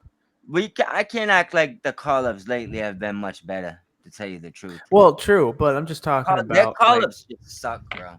I don't know what it is. I'm just talking about like Karrion Kross for one. You had a top guy like that, and you put him in this gladiator. You didn't like him with the what the hell is that shit called? The gladiator. No, you look like a what are those things called? Dominatrix. He looked like he was coming through on some dominatrix shit. And then you took his wife from him, who's part of his character, and then you take that from him, and then no wonder he left. Well, and then he come back, and you thought with Triple H he'll be pushed as a top guy, but now he's starting I'm telling you, man, like it's time to start. But the honeymoon period is over. Just like it was and over with at Karrion AEW. Kross, his contract supposedly is going to be up in August. I have a feeling he really wants to stay in WWE because he loves Triple H. I don't know how much I believe that, man, because he's still But being if pushed. he doesn't get, especially how over he is now, the dude just shows up on camera and the crowd loses their mind. Yeah. But if he doesn't get the push that he deserves and I he has think they're just earned, screaming because his wife is beautiful. I think that's I why. they think also- I think he's going to leave, and that's also if they're both, because I don't know what kind of contract she had. I mean, imagine they had the same contract. I don't know why they don't let her wrestle. Have you ever seen her wrestle? I mean, she probably don't want to. I doubt gotta it. She think. was just doing gotta hardcore think. matches. She was doing hardcore matches I before know, she went but there. now, I mean, she's big now, just being his manager. She probably don't want to. Well, see, a lot of people got to think it's probably not just WWE. It's probably I don't know. her herself. But here's the thing. So when they call Layla Hirsch and say, "Hey, you want to come for a tryout?" and they say yes for a referee, you think that she wants to be a referee? No, WWE put people in positions they don't want to be in all the time. Like they tried to retire Danielson, they retired Samoa Joe, put him in a poncho in the rain. What they did was Sting. Like that's Sting.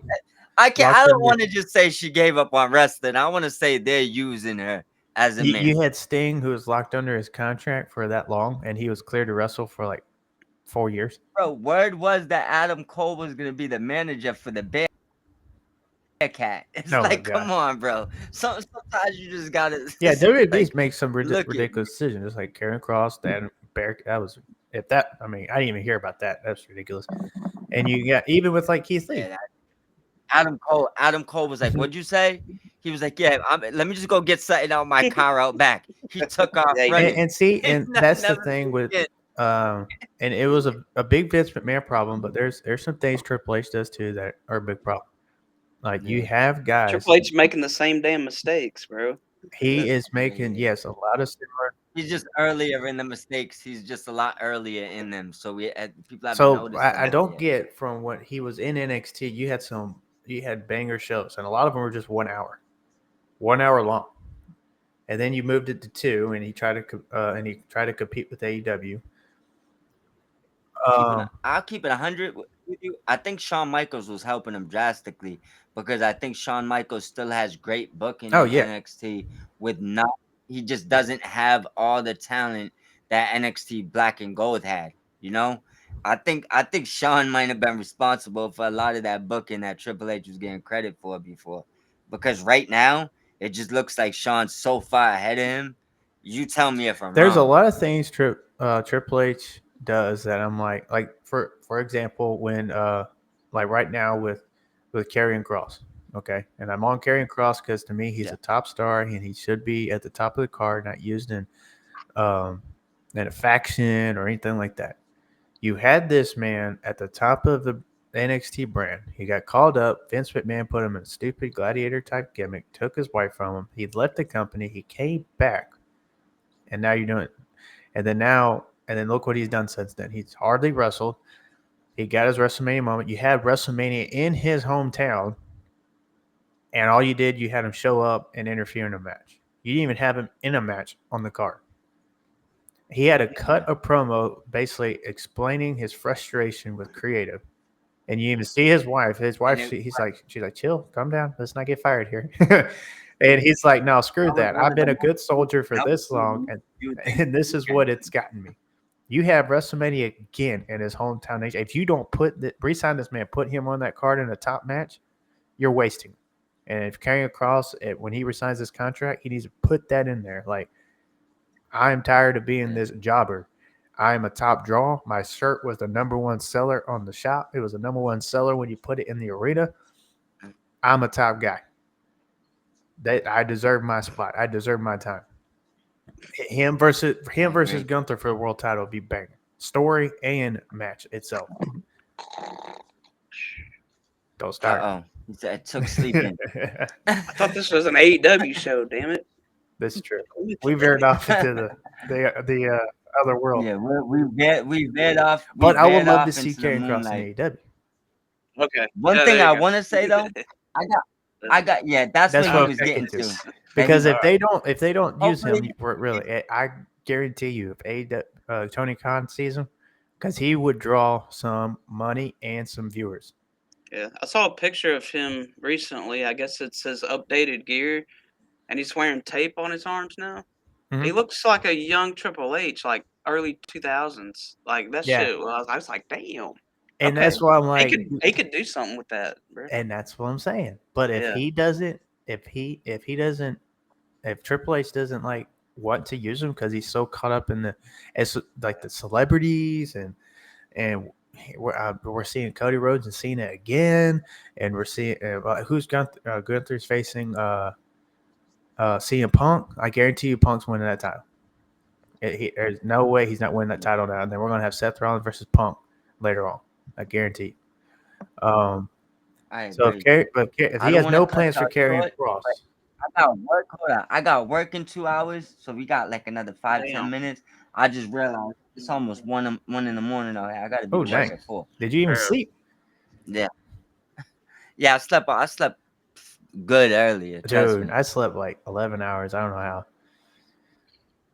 Oh no, I ain't sleep that 4 or 5 hours. See, early for normally, me. but this weekend I've lost some of sleep doing my personal trainer thing. Then my son was sick Friday night, Saturday morning, so I woke up to take care of him. My wife had work that morning, so like I got a good little nap Saturday. But when I went to bed Saturday night, yeah, and my wife was out running errands Sunday morning, so he woke up and was cranky, and I got up. So after I took care of him, went back down to sleep.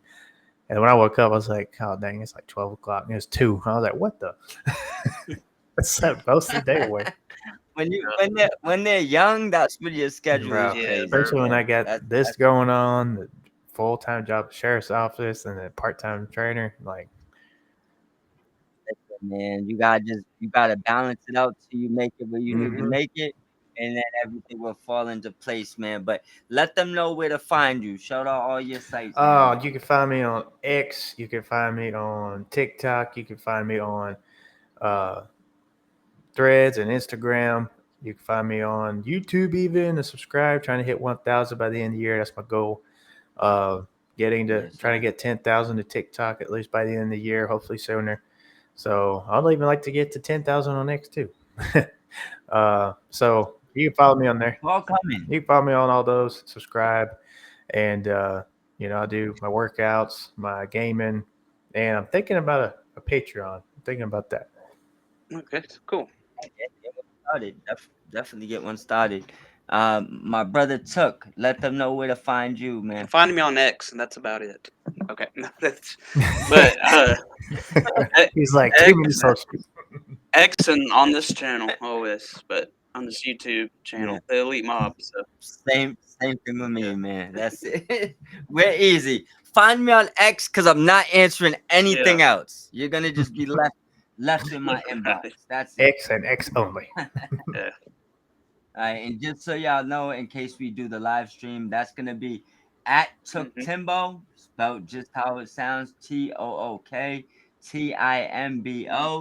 and Aaron is A_L_W_podcast. That's the Aaron Loves and it's Wrestling A podcast. Ron. Mm-hmm. Aaron. Hey, that is it Aaron or Aaron? For real. It's Aaron. Yeah, but it's spelled like Aaron. Aaron. Though. That's the joke for that old Key and Peele sketch. Whoa.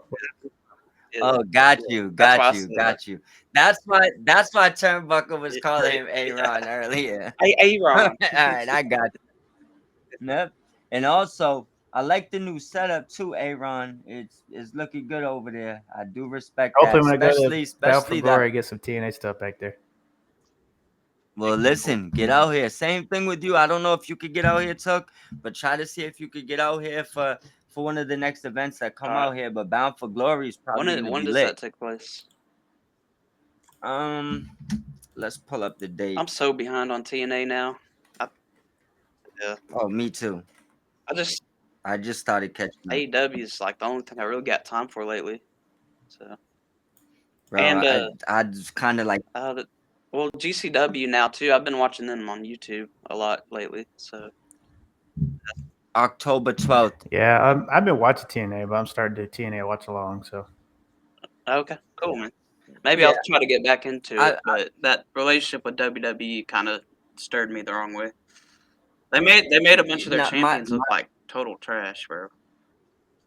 the one thing that I personally don't understand right now. I'm not sure if this is like a game plan where the WWE is just releasing people and they're signing to TNA for cheaper, but I'm starting to feel like this is like what they're doing. It's like they can't take a roster that contract that they're paying and put it on TNA because TNA can't afford that. So I feel like they're saying, look, we're gonna release you, go sign to TNA.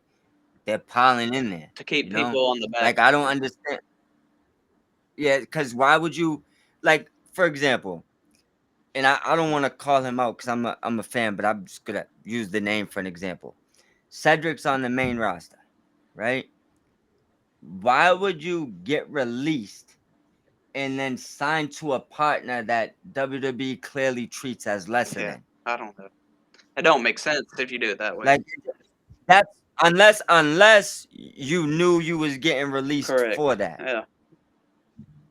So I'm starting to think that maybe there's like Yeah. more to it than what they're saying. So we'll see how it goes. But I'm ready to sign out. Anybody got anything to add in before Nope. we jump out of here? Just waving by. Well, my brothers, listen, I'll talk to y'all both in the morning. I'm about to get ready to Yeah. go to work. Enjoy y'all Good night. night, homie. See ya. See ya, Aaron. Later. Say it up. All right.